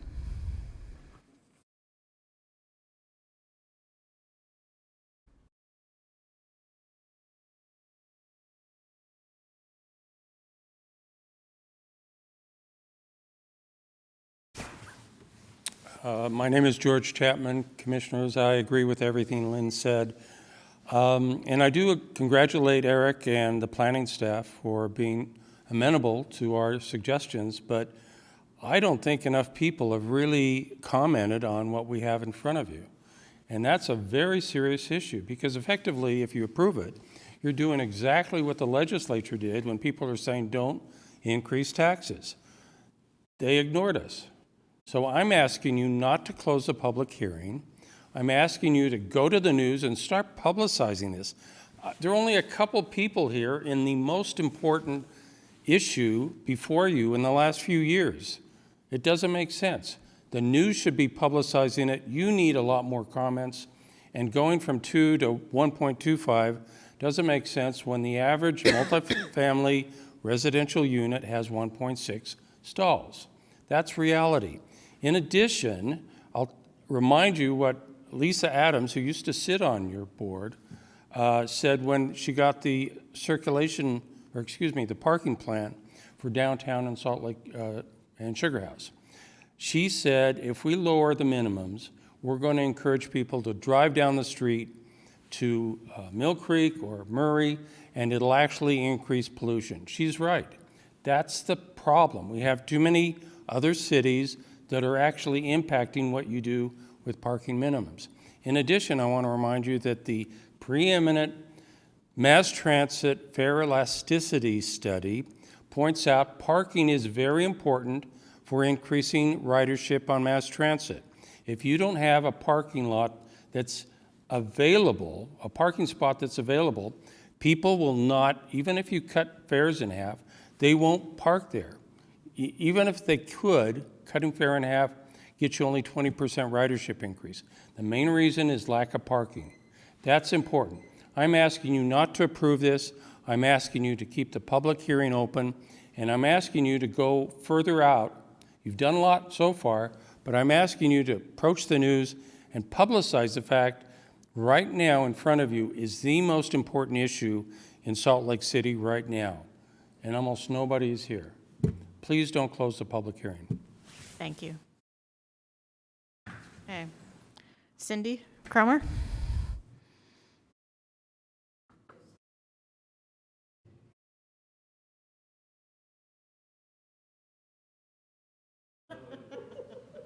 No, that's what I didn't make one for you. Okay, my name is Cindy Gromer, still. Why is this project so important? There are 3 reasons. One is that the biggest obstacle, in my opinion, to compatible infill is the need to store cars somewhere. You saw that in the last project in front of you. I thought the 2 double garages were horrid and completely out of character with the neighborhood. Secondly, the space required for storing cars reduces the potential for density for housing. And I did the math on this. You can provide housing for a person or a couple very comfortably in the space required to park 3 cars. I have lovely 1-bedroom apartments in the space required to park 3 cars. There you have it. Third, developments thrive or fail based on the perceived availability of parking. Historically, parking for automobiles was at the rear of the property behind the owner's home. Now vehicles are accommodated on the front facade of a house, just as if they were family members. I have extreme compliments to Eric and JP Goetz before him because I wouldn't want to work on this project. Nick, that's a compliment to your staff. This is just a slog. So the most important thing I can say to you tonight is that you need to earmark this modification for a review in 2 to 3 years. You need to see what the results are of making these kinds of dramatic changes and plan on looking at it again, as painful as that might be. And I have itemized, I think, 8 I came up with this afternoon, but I want to focus on what I see as the new unintended consequences. So business owners, and I do have a small business property, do expand incrementally.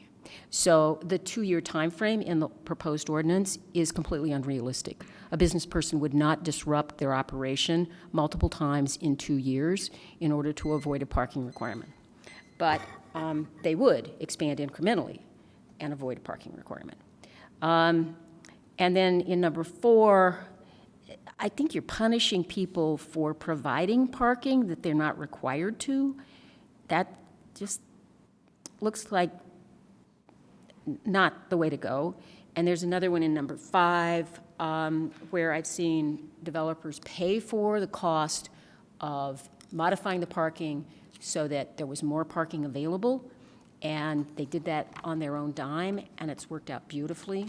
And so I think if the property owner pays for it, understanding that it's public parking, that it ought to be available to be counted. But basically, developers exploited all of the loopholes in the alternative parking arrangements. Thank you, Cindy. Sorry, I ran over. Okay. Last card is Zachary Dussault.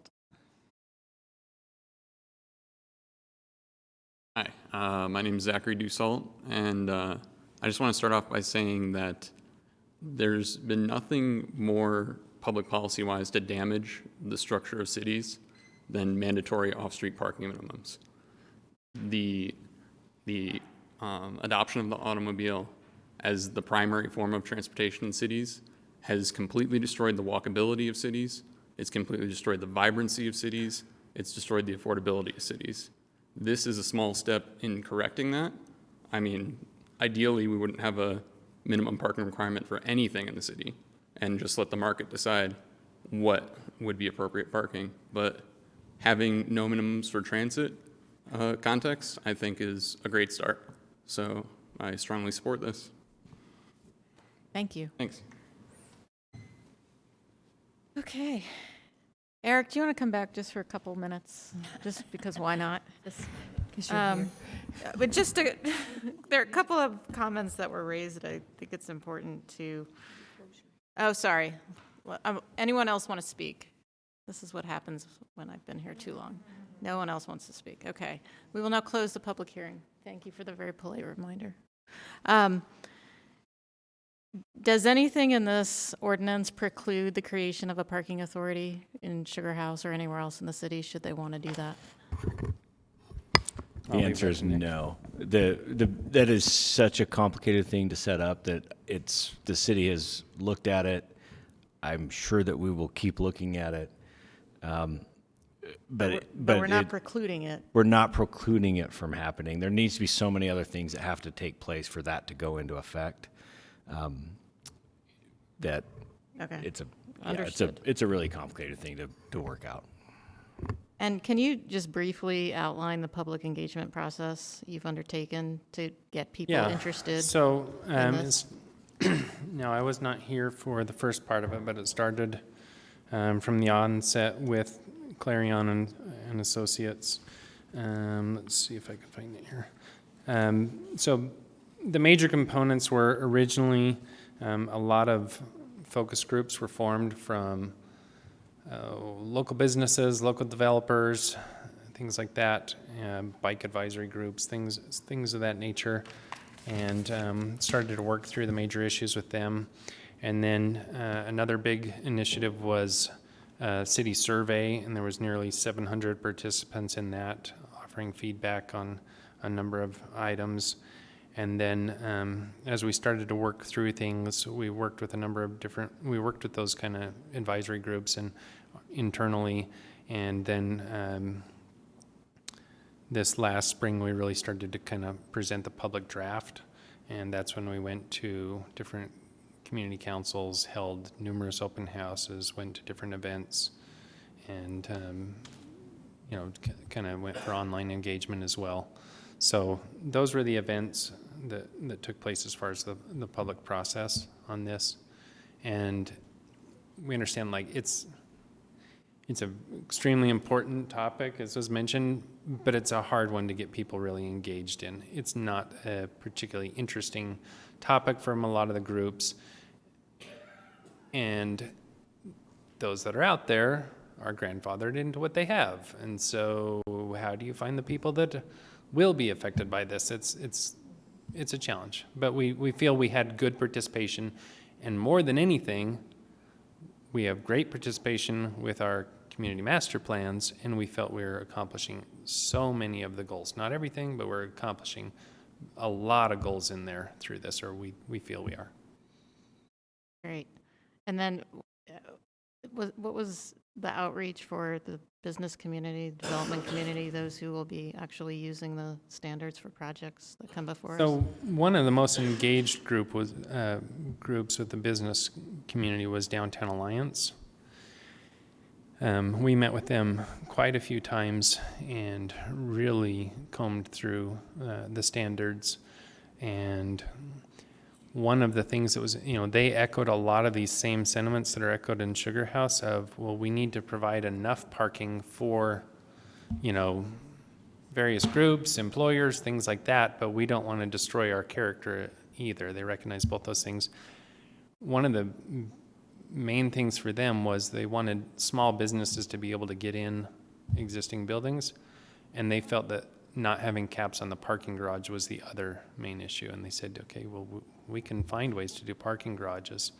We can find ways to do that, and that provides a solution. So for them, and they wanted more of, and this was echoed by a lot of businesses and was echoed here, these are the minimums. There's also maximums, but we're not dictating people have to do the minimum. And some of them are uncomfortably low.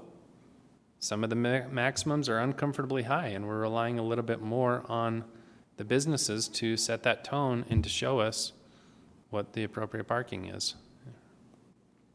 So.